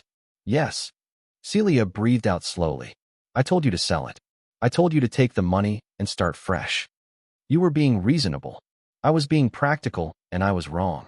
Celia's voice had something in it that Mae did not hear often from her sister, the specific quality that arrived when Celia acknowledged a mistake, which she did rarely and always without softening. "I'm glad you didn't listen to me. You weren't wrong about the math," Mae said. "The math was exactly what you said it was. The math didn't know what was in the walls." "No, only Harold knew that." She told Celia about Harold, the full version, the 42 letters, and the 38 years, and the chair at 45 degrees, and the key in the baseboard. She told her about Eleanor Mast's letter and what it said about gifts and rights and decisions. She told her about Patricia in the upstairs room, moving from painting to painting with the loop, saying almost nothing for hours, and then saying everything at once in the quiet of the downstairs workroom. Celia listened the way she listened at her best, without interruption, without the tendency to process out loud that took most people through other people's stories while thinking about their own. When Mae finished, Celia was quiet for a moment, and then she said something Mae had not expected. "What are you going to do with the shop?" Mae looked at the tool pegboard, at the outlined shapes of Harold's tools, at the frames on the walls with their undusty glass, at the counter worn smooth along its top edge from decades of customers. "Keep running it," she said. "Harold ran it for 38 years. I've been running it for 6 weeks. She paused. "I'm not very good at it yet." Celia made a sound that was almost a laugh. "You're going to run a frame shop with $30 million in the walls. The paintings aren't going to live in the walls permanently. Patricia will help me figure out the right process, the estate people, what happens next." Mae looked at the work table. "But the shop is the shop. It was Harold's. Now it's mine. Those are different things." Celia said, "Nothing for a moment." "Then, when do you move out of the motor inn?" Mae smiled, the expression working its way through muscles that had been cautious about it for a while. "Soon." Outside, Caldwell Street held its usual evening quiet. The laundromat sign blinked at the end of the block. Shirley's lights were off. The old hardware store stood as it had stood for years, its plywood stoic and unremarkable in the dusk. But Forsythe's fine framing was lit from within, warm and steady, a single point of light on a block that hadn't had much reason to be lit lately. In 2 weeks, the people who had dismissed it would begin to understand what they had been walking past. In 2 weeks, the news would start to move, the way news moved in small towns, through specific mouths in specific order, arriving at the people who needed to hear it at exactly the moment they needed to hear it. That was 2 weeks away. Tonight, Mae sat in the shop and held the phone and listened to her sister's voice and felt, for the first time since the morning in the conference room under the fluorescent light, that the ground beneath her was solid and entirely her own. The morning after Mae called Celia, she woke at 5:30 in the motor inn and lay still for a moment in the familiar dark of the room, listening to the parking lot sounds she had been waking to for 2 months. A truck running somewhere. The hiss of a car on wet pavement. The hamburger sign beyond the window casting its incomplete amber light across the ceiling. She had developed, without intending to, an inventory of these sounds, the way you developed an inventory of any place you lived in long enough that its particular qualities stopped being noticed and started being known. She dressed without turning on the overhead light. She made coffee in the machine on the counter, the small practical one she had bought in the first week to avoid paying for the lobby coffee every morning. She stood at the window with the cup and looked at the parking lot and thought about the upstairs room at the shop, the 6 open sections of wall with their cream-wrapped rows, Harold's chair at its 45 degrees, The way the room had looked in the amber light of late afternoon when she closed the panels the first time and stood alone in what she had just found. She had been trying, carefully, not to let the numbers run away from her. Numbers of that magnitude had a specific gravity, a pull, and she had learned from insurance work that numbers detached from their context became their own kind of distortion. The 30 million Patricia had estimated was not money yet. It was a preliminary figure from a thorough professional based on incomplete examination and general market knowledge, and it would change, up or down or sideways, as the authentication work proceeded. She was going to hold it loosely until she had something more solid to hold. If you're enjoying this story so far, don't forget to hit the like button and subscribe. Drop a comment telling me where in the world you're watching from. I love hearing from you. What she could not hold loosely was the other thing. The thing that did not have a dollar amount and would not get one. Harold Forsythe had run a frame shop alone for 38 years on a street that was declining the entire time, and he had done it not because he had no other options, but because the shop was the place where the work came, and someone needed to be there when it arrived. He had kept faith with that for longer than most people kept faith with anything. And then he had left the key in a baseboard in the corner of a room that nobody else thought to look in, and the key had been there waiting, and Mae had looked in the corner because she had sat in Harold's chair at Harold's angle and tried to understand what he had been looking at for decades. She finished her coffee and drove to the shop. The morning was cool, the particular cool of late spring in Ohio when the warmth of the day hasn't arrived yet, and the air still carries the night's quality. She unlocked the door, and the familiar smell of the shop came out to meet her, the glass and wood and varnish and the papery deep quiet of it. She went straight upstairs and stood in the room for a while in the early light. Then she came down and opened the shop and started working. Dr. June Heller arrived from New York on a Thursday afternoon, 10 days after Patricia's second visit. She was 57, with the compact, focused energy of someone who had spent a career doing very precise work in very specific archives and had developed a corresponding intolerance for imprecision in everything else. She had managed the Eleanor Mast Estate Foundation for 9 years, and she had spent a significant portion of those 9 years attempting to account for the early work, the pre-1997 paintings that Mast herself had never cataloged fully, that the foundation knew existed from studio records and exhibition notes, and the testimony of people who had seen them before they disappeared into the unofficial economy of small trades and storage arrangements that sustained most artists before their work became marketable. She had known, going in, that some of those pieces were at Forsythe's fine framing in Farrell Mills, Ohio. Patricia had sent her photographs of 6 labels and 3 partially examined canvases, and she had recognized the work immediately. But recognizing something in a photograph and standing in the same room with it were different experiences, and when Mae led her upstairs that Thursday afternoon and she saw the section of wall where the Mast pieces were stored, she stopped walking.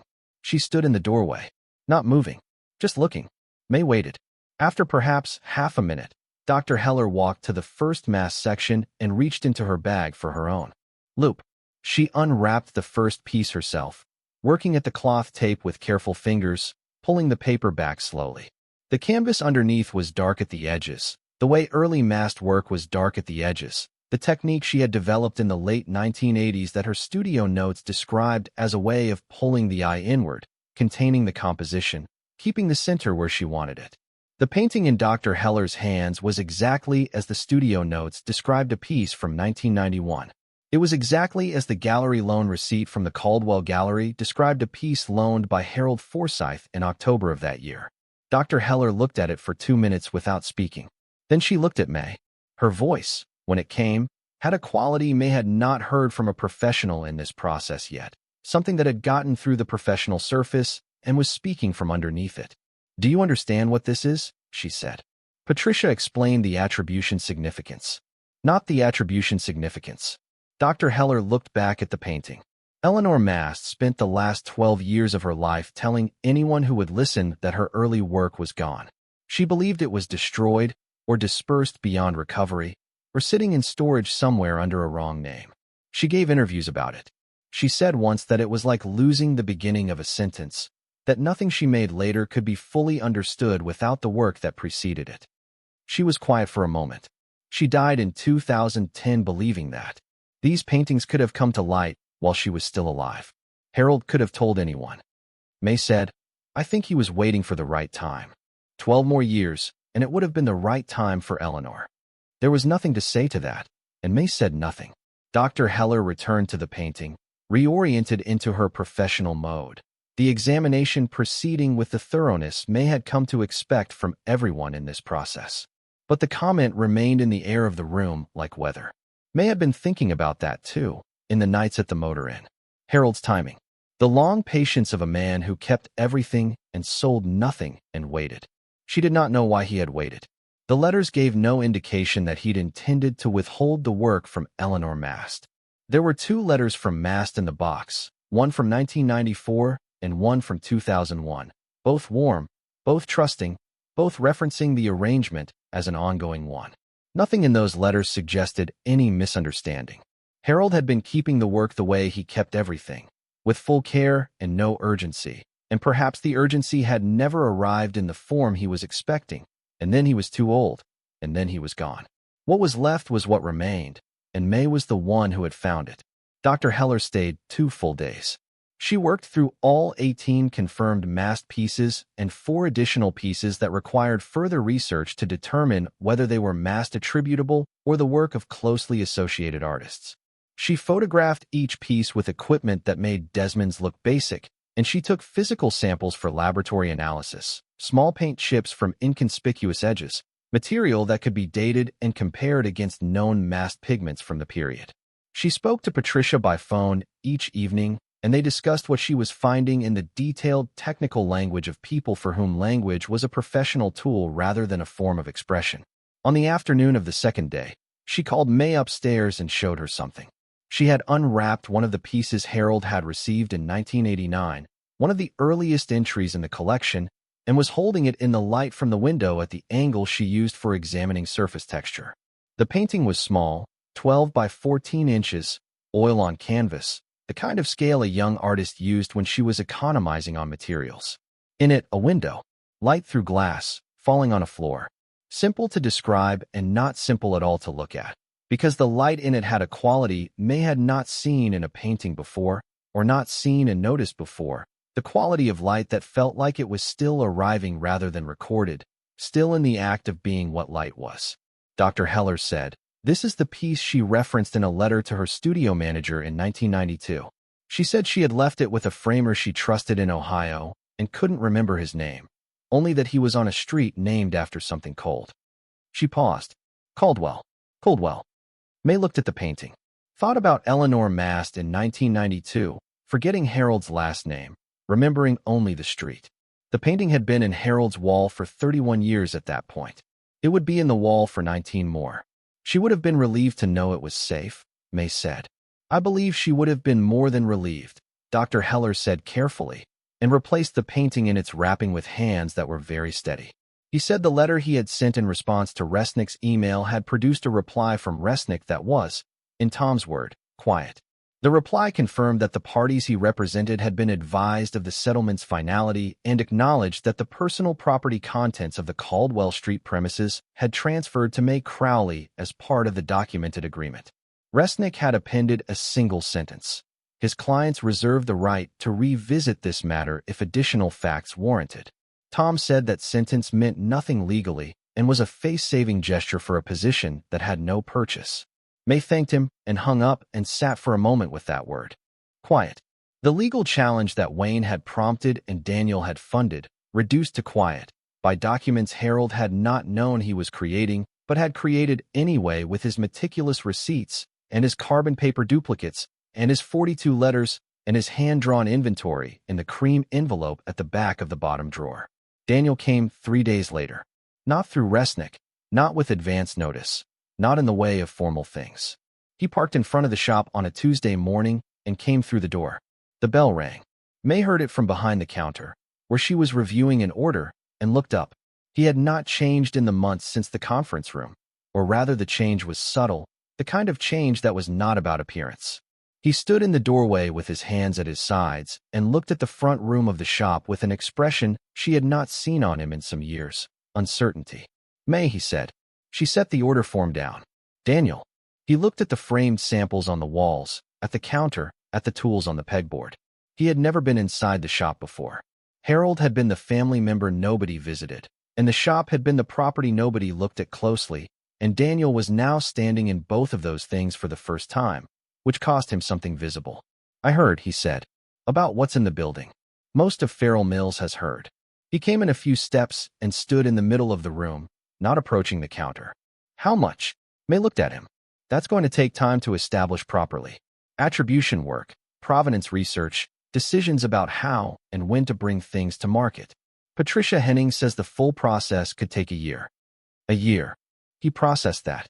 "But the preliminary numbers." "I'm not going to discuss numbers with you, Daniel." He looked down at the floor for a moment, at the wide plank wood with its decades of wear.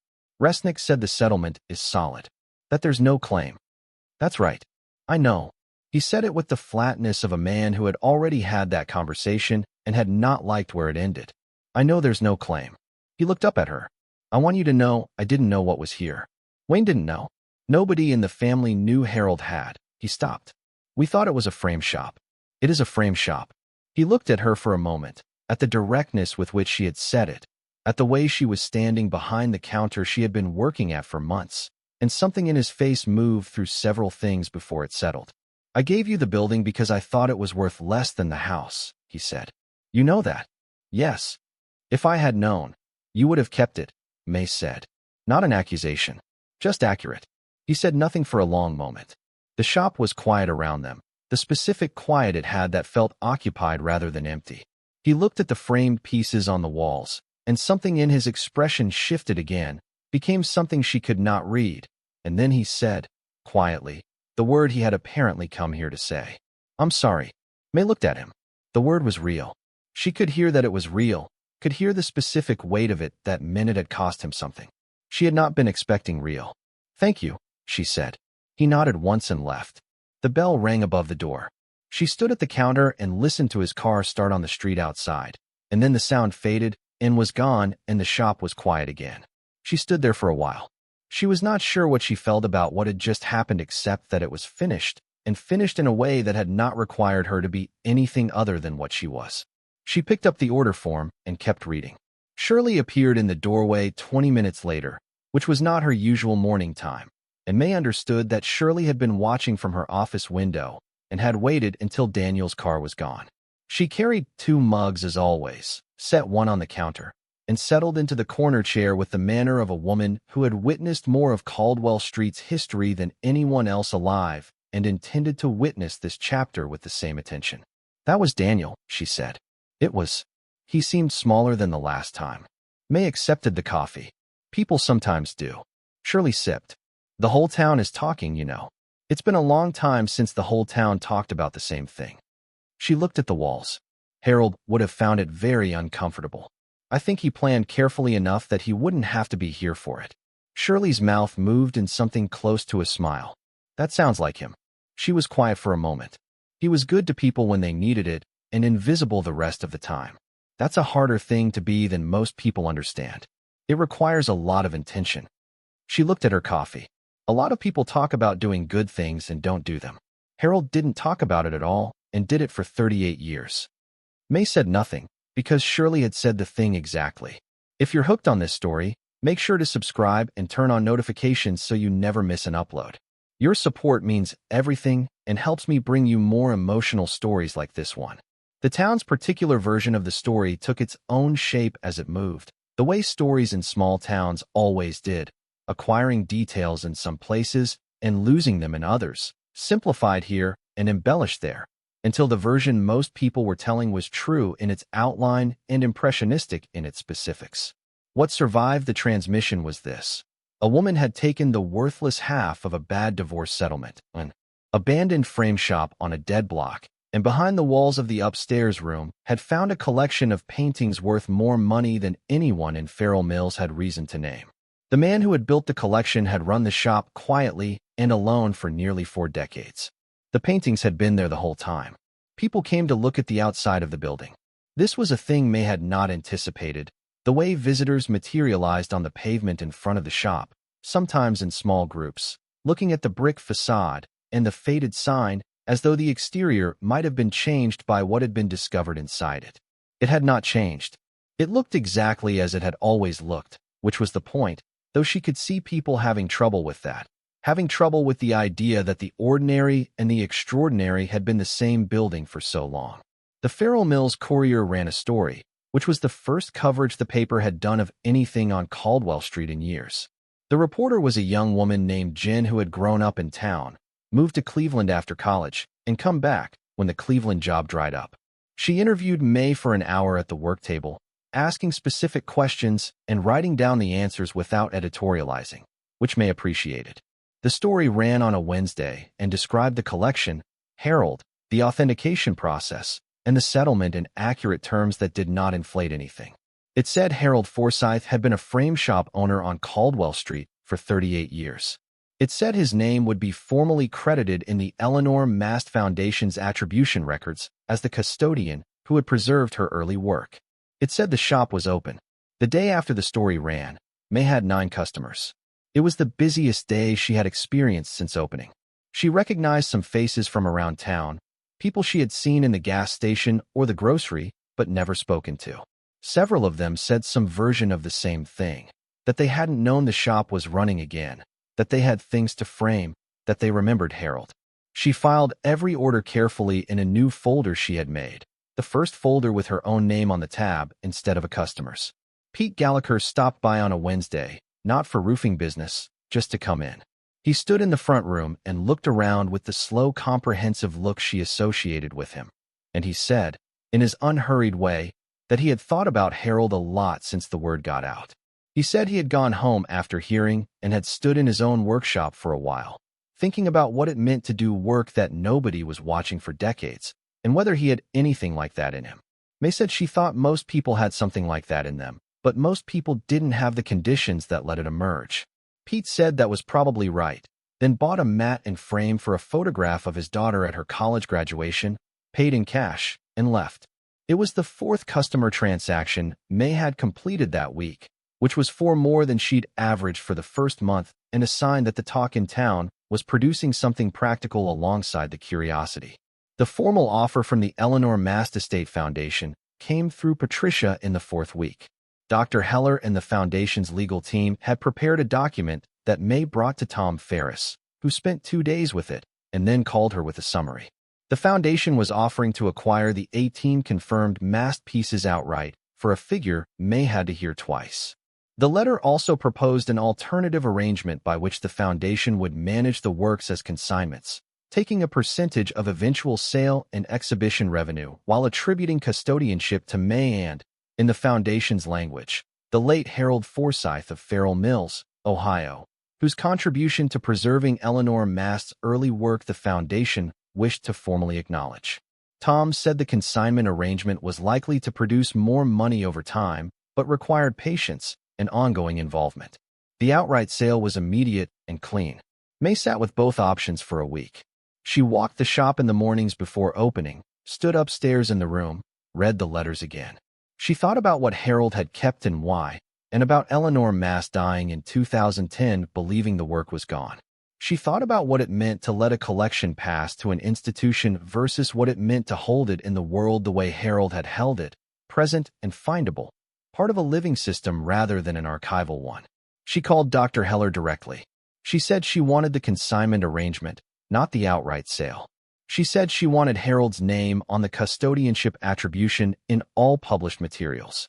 She said she wanted the foundation to pursue any living artists from Harold's collection and give them the information about their own work, the choice of what happened to it, before any of it went to market.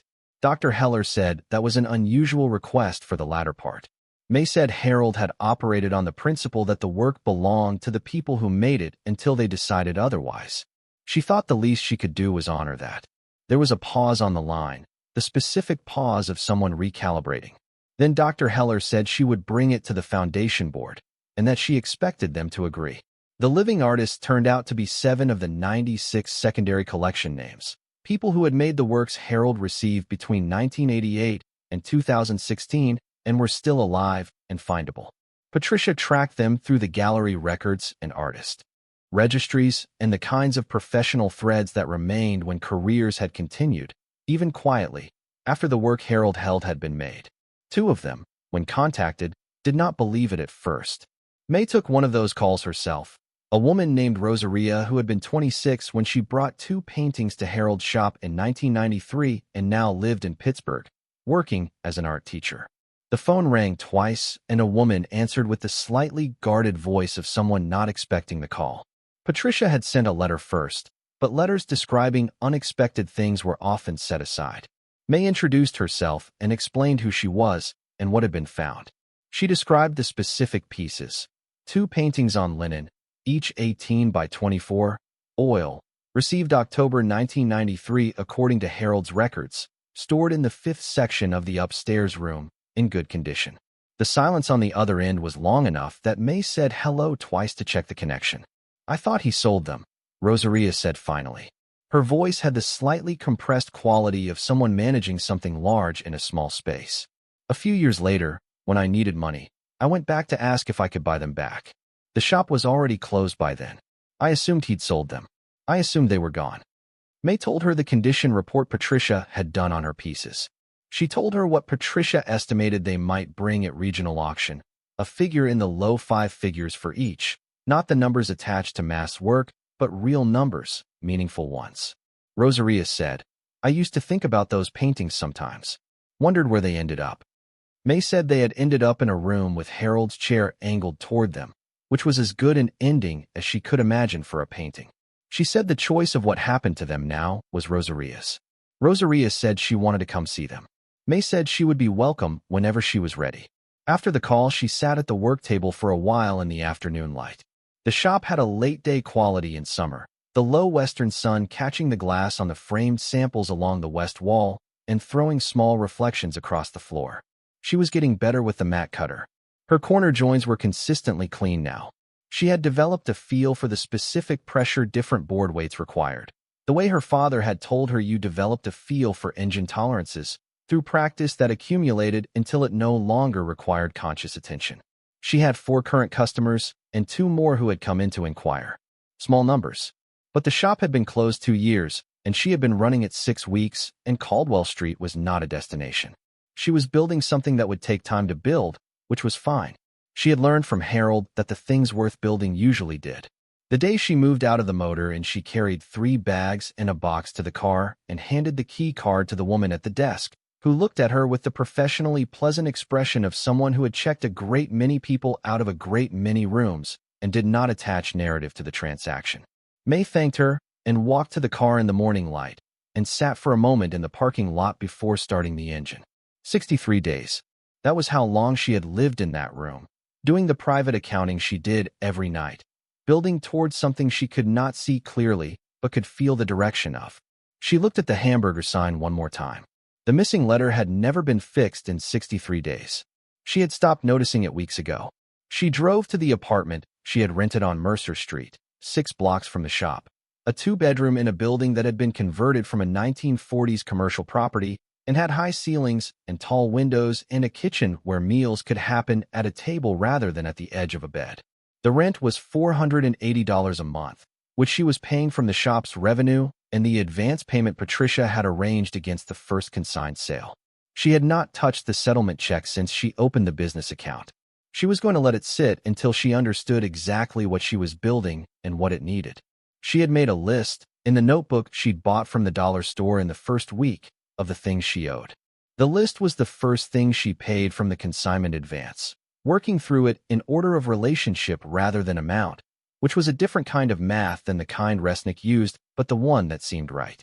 Pete Gallagher for the roof in full, which Pete accepted with brief thanks and no ceremony.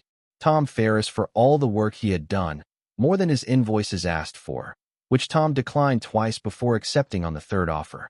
The motor inn, nothing owed there, but she had gone back and left a note for the woman at the desk who had checked her out, a plain note on plain paper that said she had arrived in the room with very little and left with considerably more, and that the place had done its job. She was not sure the woman would read it or care, but she wrote it anyway because it was true. The apartment was mostly empty. She had almost no furniture, which she approached practically: a bed, a table, something to sit on, the rest in order of necessity. She had bought the bed already, assembled it herself on the apartment floor 2 days before the move. She had been looking forward to sleeping in it with the specific anticipation of someone who had been sleeping at angles for 63 nights. She stood in the empty living room with the morning light coming through the tall windows and felt the space around her. Not the closed space of the motor inn, not borrowed space, but her own space, paid for by work she had chosen, in a town she was beginning to know. The high ceilings made the light generous. The floors were wood, solid, the kind that would last. She thought about the kitchen garden on Clement Avenue and whether she missed it. She found that she did not miss it, or rather that she missed what it had represented rather than the specific beds and the espaliered apple tree. It had represented the belief that she was building something permanent. She could put that belief somewhere else. She had been doing it, quietly, for months already, in a frame shop 6 blocks from where she was standing. Celia drove up from Columbus on a Saturday at the end of June. She parked behind the shop and came through the back door and stood in the workroom for a moment, looking at the pegboard and the work table and the framed samples on the walls, taking the measure of it the way she took the measure of everything, thoroughly and without comment until she had completed the assessment. Then she said, "It's smaller than I expected."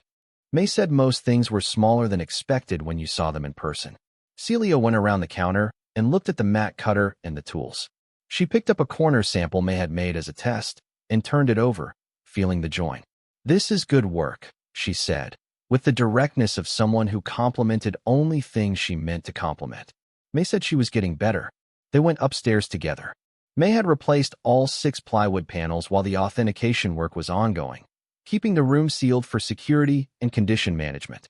She removed 2 of the panels now, the ones holding work she felt comfortable showing her sister while it remained in situ.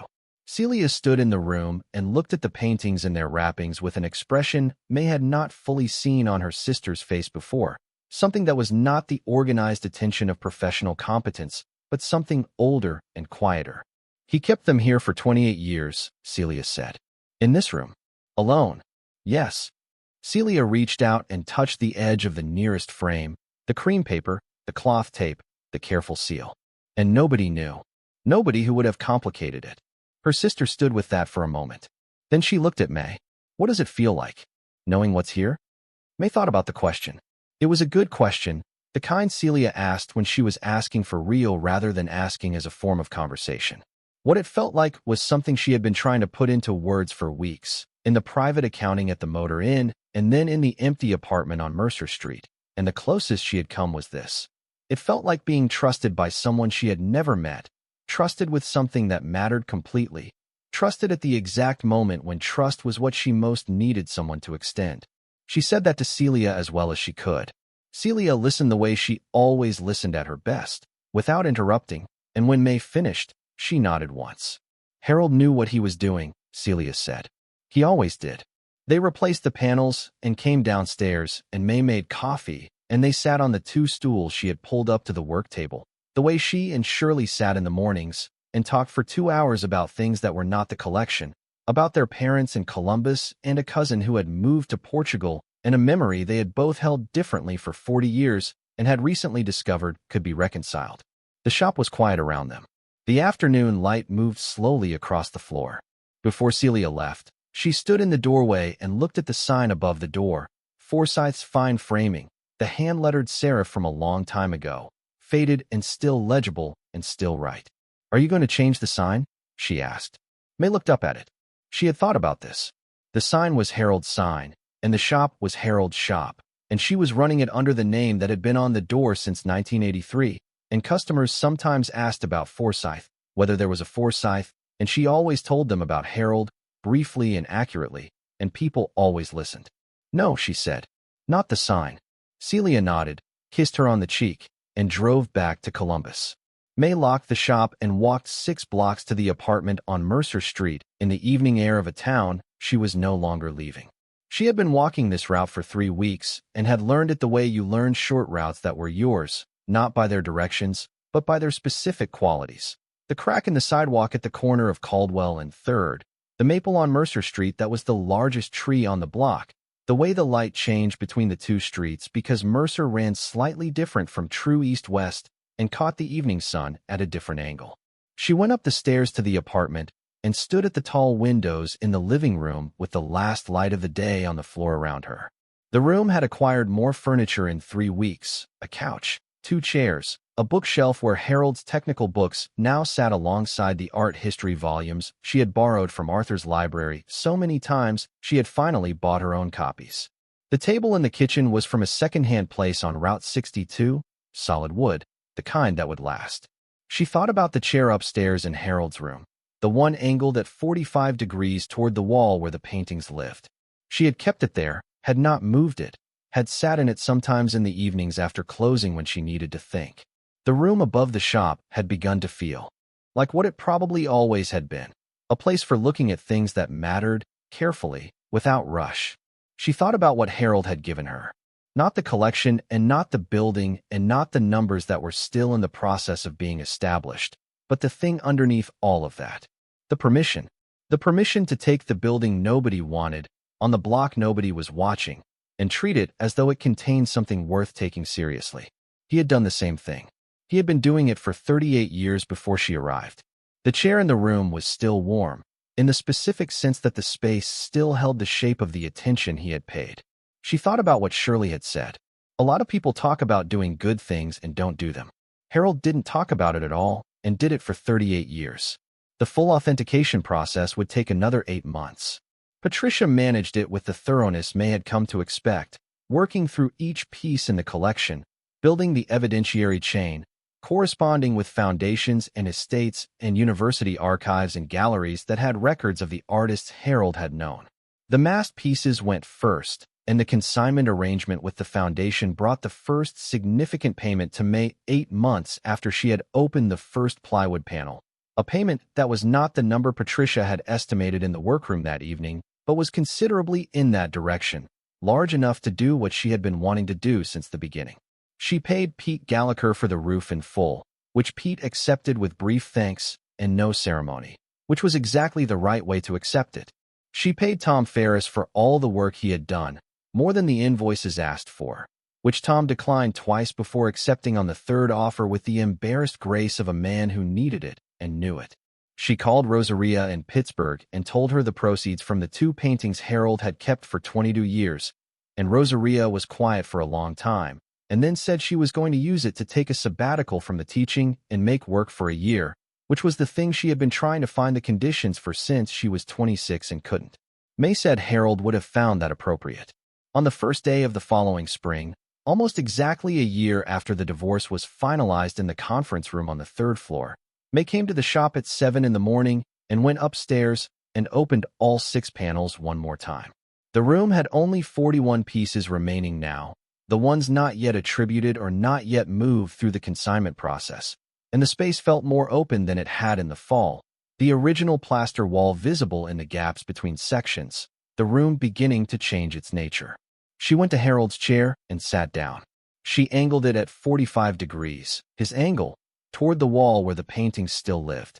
The early morning light came through the window and fell on the wrapped pieces, on the cream paper and the cloth tape and the careful sequence of Harold's notations. She had been thinking, these past weeks, about what the room would become when the collection was fully processed, when the last piece had found its institutional home, or its new owner, or its proper attribution in the permanent record of American art. The room would be empty. The plywood panels would come down. The plaster behind them would be exposed for the first time in 3 decades, and whatever state it was in would need addressing, and the room would need to decide what it was for. She had an idea about that. She had been holding it loosely, the way she had learned to hold things, but it was becoming less loose with time. The frame shop's customer base had grown steadily through the year. Shirley had referred 4 people. Gloria Tanner had referred 6. Pete Gallagher had mentioned her to every homeowner he roofed. Word moved in Farrell Mills the way it had always moved, through specific channels to specific ears, and some of those ears belonged to people who needed things framed and were willing to come to Caldwell Street to have them framed properly by someone who knew what she was doing. She knew what she was doing now. The mat cuts were clean every time. The joins were tight. She had figured out the oval mat cutter and the double bevel and a half-dozen techniques she had not known existed when she first pressed her palm against Harold's plywood and felt the hollow behind it. She had bought 2 new tools to supplement Harold's pegboard, and she had outlined them in black marker, the way Harold outlined everything, so their absence would announce itself. The room upstairs, when the collection was gone, would become a studio space. Not a gallery, not a storage space, not an office. A working space where artists could come, the way they had come to Harold, and have their work seen and handled by someone who understood what the work required. A place to bring things before they went elsewhere. A place for the before-important moment, the one Harold had spent 38 years honoring. She had spoken to Arthur at the library about it. He had connected her with 2 instructors from a community arts program in Canton that had been looking for exhibition and working space, and she had sat with them over coffee and described what she was imagining, and they had looked at each other with the look of people hearing something they had been trying to articulate themselves. She had walked them upstairs and shown them the room with the panels still in place, and one of them had pressed his palm against the plywood the way Mae had pressed hers in the beginning, feeling the hollow behind it. And she had not explained anything about that gesture because it explained itself. There was more work to do. There was always more work to do, which was the thing she had not fully understood about keeping a frame shop.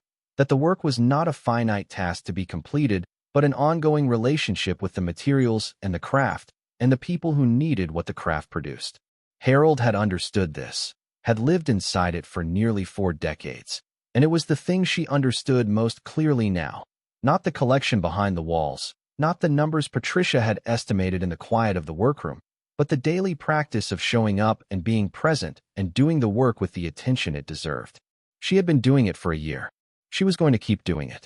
On the first day of the following spring, almost exactly a year after the divorce was finalized in the conference room on the 3rd floor, Mae came to the shop at 7 in the morning and went upstairs and opened all 6 panels one more time. The room had only 41 pieces remaining now, the ones not yet attributed or not yet moved through the consignment process, and the space felt more open than it had in the fall, the original plaster wall visible in the gaps between sections, the room beginning to change its nature. She thought about what Harold had given her. Not the collection and not the building and not the numbers Patricia had estimated in the workroom that evening, but the thing underneath all of that. The permission. The permission to take a building nobody wanted and treat it as though it contained something worth taking seriously. He had done the same thing. He had been doing it for 38 years before she arrived. The chair in the room was still warm, in the specific sense that the space held the shape of the attention he had paid. She sat in it one more time, at his angle, and looked at the walls. The cream paper in the morning light. The foam separators visible at the tops of the wrapped pieces where the paper didn't quite cover the edges. The careful rows Harold had built with the same hands that had cut mats and fitted frames and cleaned glass and outline tools on pegboard for 38 years of showing up. A lot of people talked about doing good things and didn't do them. Harold hadn't talked about it at all and had done it for 38 years, in a building on a street that was slowly losing everything around it, tending the work of people who needed someone to tend it, and keeping faith the whole time with a future he wouldn't live to see but trusted anyway. That was what it was, she thought. Not patience exactly. Trust. The specific trust of someone who had worked long enough to know that careful work done without publicity and without reward was the only work that lasted, the only work that meant anything when someone finally found it. She had found it. She was tending it now. That was the inheritance Harold had actually left, not the paintings in their cream paper, but the practice of keeping faith with things that hadn't been recognized yet. She stood, replaced the chair at its 45-degree angle exactly, and went down the stairs. Outside on Caldwell Street, the laundromat was opening. A car passed slowly, someone on the way to somewhere else, not stopping. The old hardware store stood as it always stood, plywood across the windows, waiting for a decision that hadn't been made yet. The tax office next door would have Shirley in it by 9, and at 9:15 she would come through the frame shop's door with 2 ceramic mugs, and Mae would set down whatever she was working on, and they would sit in the familiar arrangement and talk about the things worth talking about, and be quiet about the ones that weren't. The sign above the door said Forsythe's Fine Framing, in the hand-lettered serif that had been there since 1983, and it was going to keep saying that. Harold had built the thing that deserved the name. Mae was the person he had left it to. The building knew the difference between someone keeping faith with a place and someone only passing through. She was not passing through. She came down the stairs and unlocked the front door and turned the sign to open, and Caldwell Street came in with the morning, all its particular light and quiet, and the long, slow work of a town that was still deciding what it was going to become. The last painting left the upstairs room on a Wednesday in late October, 14 months after Mae had opened the first plywood panel. Patricia came herself to supervise the transport, which Mae had not asked her to do but was not surprised by. Patricia had been in the building a dozen times by then, and the collection had become hers in the way that work you attend to carefully becomes yours, not by ownership, but by the quality of attention you have paid. The transport company sent 2 people, a woman and a man, who moved through the room with the economy of motion that came from handling fragile things professionally.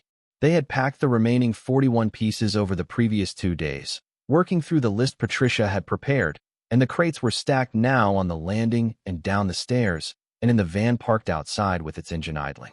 The last piece was one of the unattributed works from the 4th panel, a small gouache on paper that had been received in 1994 and whose artist had not been found despite 6 months of searching. Harold had written a single name on the label, a first name only, Marco, and beneath it a note in parentheses. Came from Pittsburgh, early spring, spoke about light. That was all. Marco had not been located in any archive or registry that Desmond had searched. The Foundation had agreed to hold the piece in care while research continued. Mae carried it down herself. She did not insist on this or make anything of it. She just picked it up when Patricia and the transport team were occupied with the crate strapping on the landing, and walked it down the stairs and handed it to the woman at the bottom. The piece was light in her hands, the way things sometimes were that had been held carefully for a long time, the care itself seeming to reduce the weight. She set it in the woman's arms and watched them wrap it into the final crate. The van pulled away from Caldwell Street at 2:30. Mae and Patricia stood on the pavement and watched it go the length of the block, turn at the corner, and disappear. Patricia said she would be in touch about the Marco piece specifically. She said the attribution research on 3 of the other recently departed pieces was close to completion, and she expected the news to be good. Then she got in her own car and drove back to Akron. Mae stood on the pavement alone for a moment. The October afternoon had the thin, specific quality of Ohio autumn when the warmth is gone, but the cold hasn't committed yet, the air carrying the smell of dying leaves from the maple on Mercer Street 2 blocks over. She looked at the Forsythe's fine framing sign above the door, at the brick of the building, at the gap where the old hardware store had been and was still, boarded up, patient. Then she went inside and locked the door behind her and climbed the stairs. The upstairs room was empty for the first time since Harold Forsythe had placed the first painting there in 1988, which by Mae's calculation meant the room had held something for 35 years without interruption. She stood in the doorway and let that register. The plywood panels were all gone now, removed 3 weeks earlier when the last section had been cleared, and the original plaster wall was exposed on all 4 sides. The plaster was not in bad shape, considering. Uneven in places, a crack running diagonally from the northeast corner, 2 sections where moisture had been at some point in the building's history and had stained the surface the pale rust color that old buildings wore when they recorded whether they'd been through. The floor was the same wide planks as downstairs, worn in a path from the door to the center of the room, where Harold had walked and re-walked the same route over decades. She walked the same route now and stood in the center and turned slowly, looking at all 4 walls. The room without the paintings felt large in a way she had not anticipated. While the panels were up, it had always seemed compact, organized around the collection it contained. Now the walls were simply walls, high in particular, and theirs, plaster and lath and the residue of a long life of purposeful use. She could see where Harold had mounted the plywood framework, the marks left in the plaster at the screw points, the ghost of the structure he had built so carefully that it had held for 35 years without a single piece suffering damage that Patricia had been able to detect. She had been planning the renovation for 2 months, but had waited until the collection was gone to begin, because the room needed to be itself before it could become something new. She understood this instinctively in the way you understood certain things about spaces that had been charged with purpose, that you could not redirect the purpose until it had fully departed. Now it had departed, and the room was ready. The work started the following Monday. Mae had hired a plasterer named Dennis Greer from a town 15 miles east, recommended by Pete Gallagher with the unhurried specificity of someone who knew the difference between people who did the work and people who performed doing it. Dennis came on Monday and looked at the walls for 20 minutes before touching them, which Mae recognized as the right way to approach a room that had been holding something for a long time. He repaired the northeast crack and the moisture stains with the patience of a man who considered every repair a conversation with whoever had built the wall originally, and by the end of the week the plaster was sound and even and ready for paint. Mae chose the color herself, standing in the paint store for longer than she had expected, moving between samples with the same attention she brought to mat board selection. She chose a warm off-white, not sharp enough to feel clinical, deep enough to hold the light from the north-facing window and give it back slowly. The kind of color that made work look like itself rather than performing against a background. Dennis painted on a Thursday. By Friday morning the room was dry, and she stood in it again with the smell of new paint around her and felt what the room was now.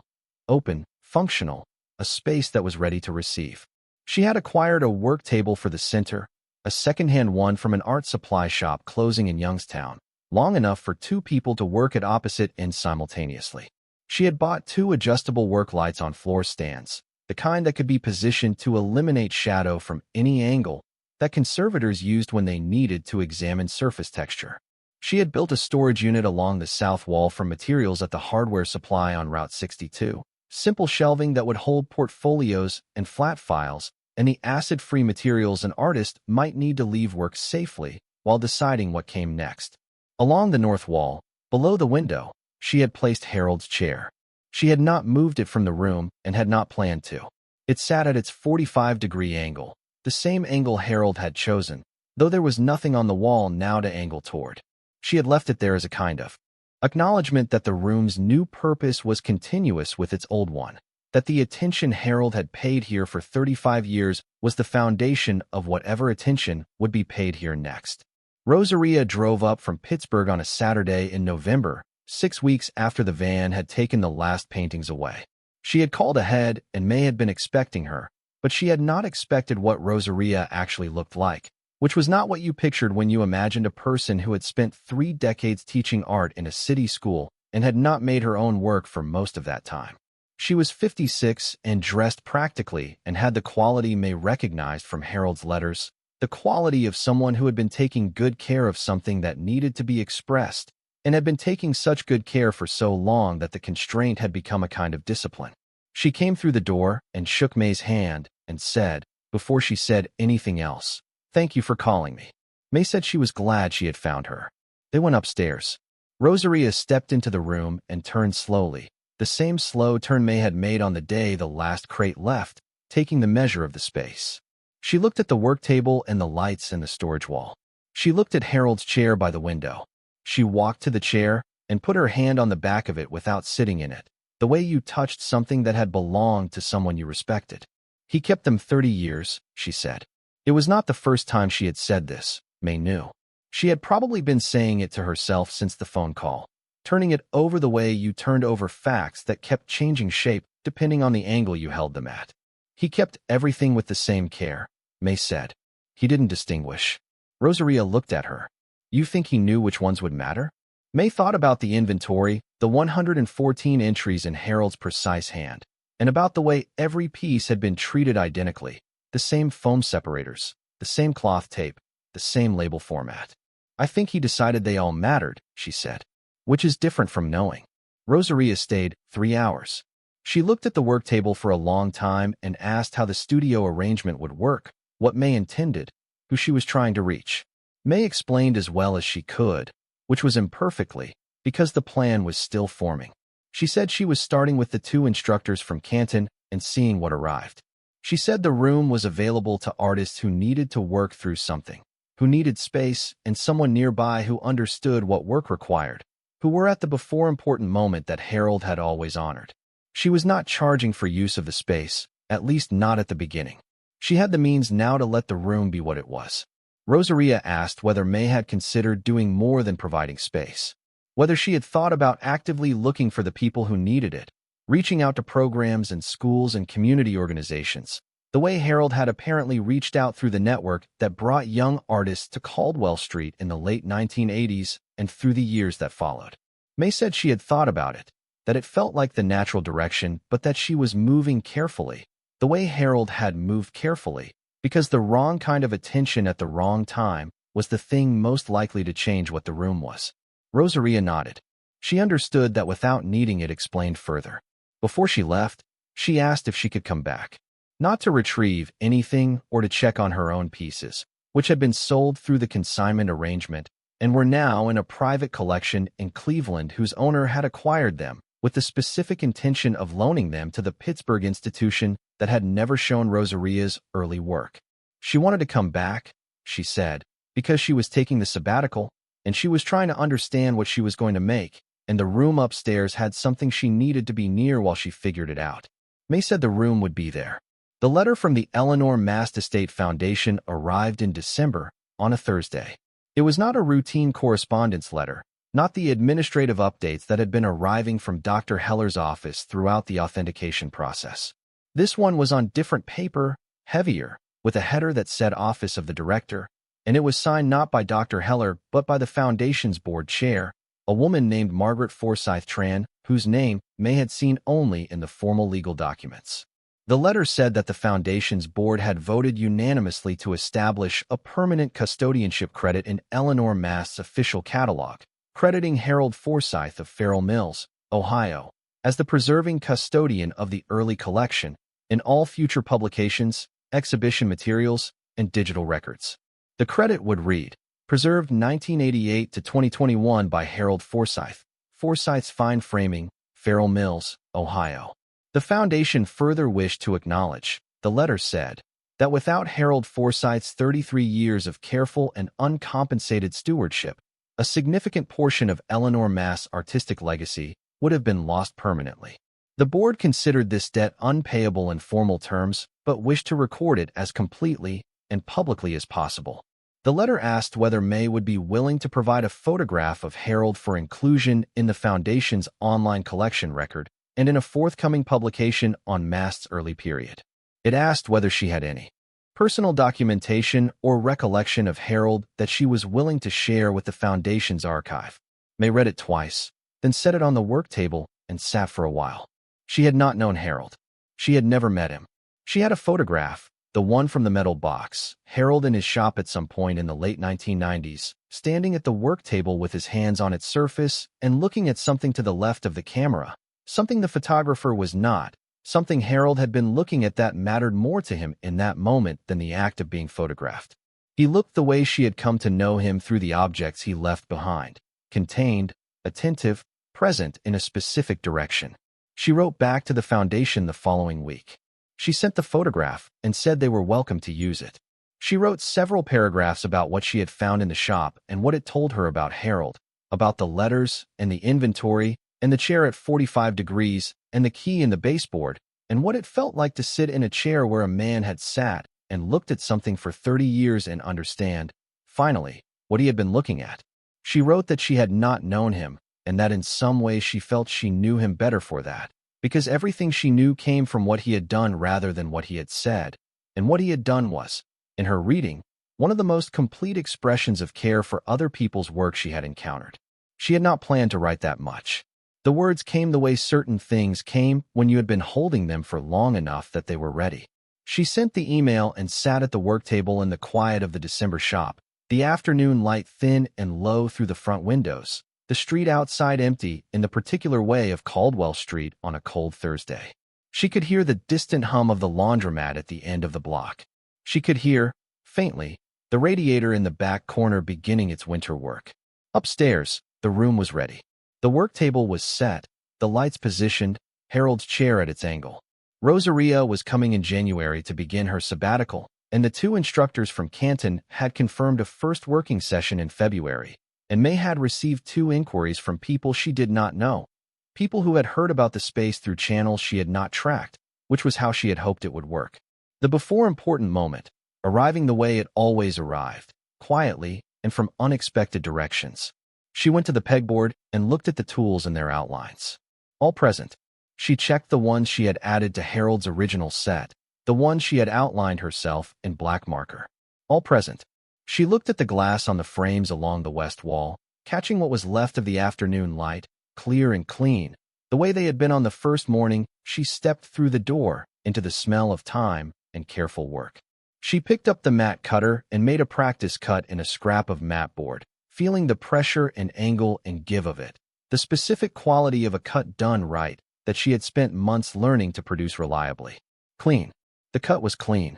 She set the tool back in its outline and stood at the work table a moment longer, looking at the shop in its late afternoon quiet.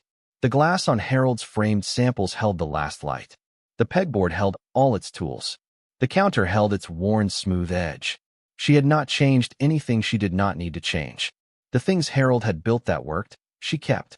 The things the shop needed to become, she was making. That felt right to her, felt like the correct approach to inheriting something from someone who had done the work well.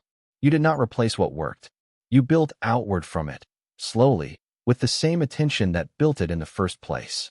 She locked up and walked home through the December cold, and behind her, on Caldwell Street, the sign above the door held its place in the gathering dark, exactly as it had for 41 years, patient as everything Harold had built, waiting for tomorrow's work. Thank you so much for watching until the end. If you love this story, check out the other videos on your screen now. I think you'll really enjoy them. And don't forget to subscribe if you haven't already. See you in the next story.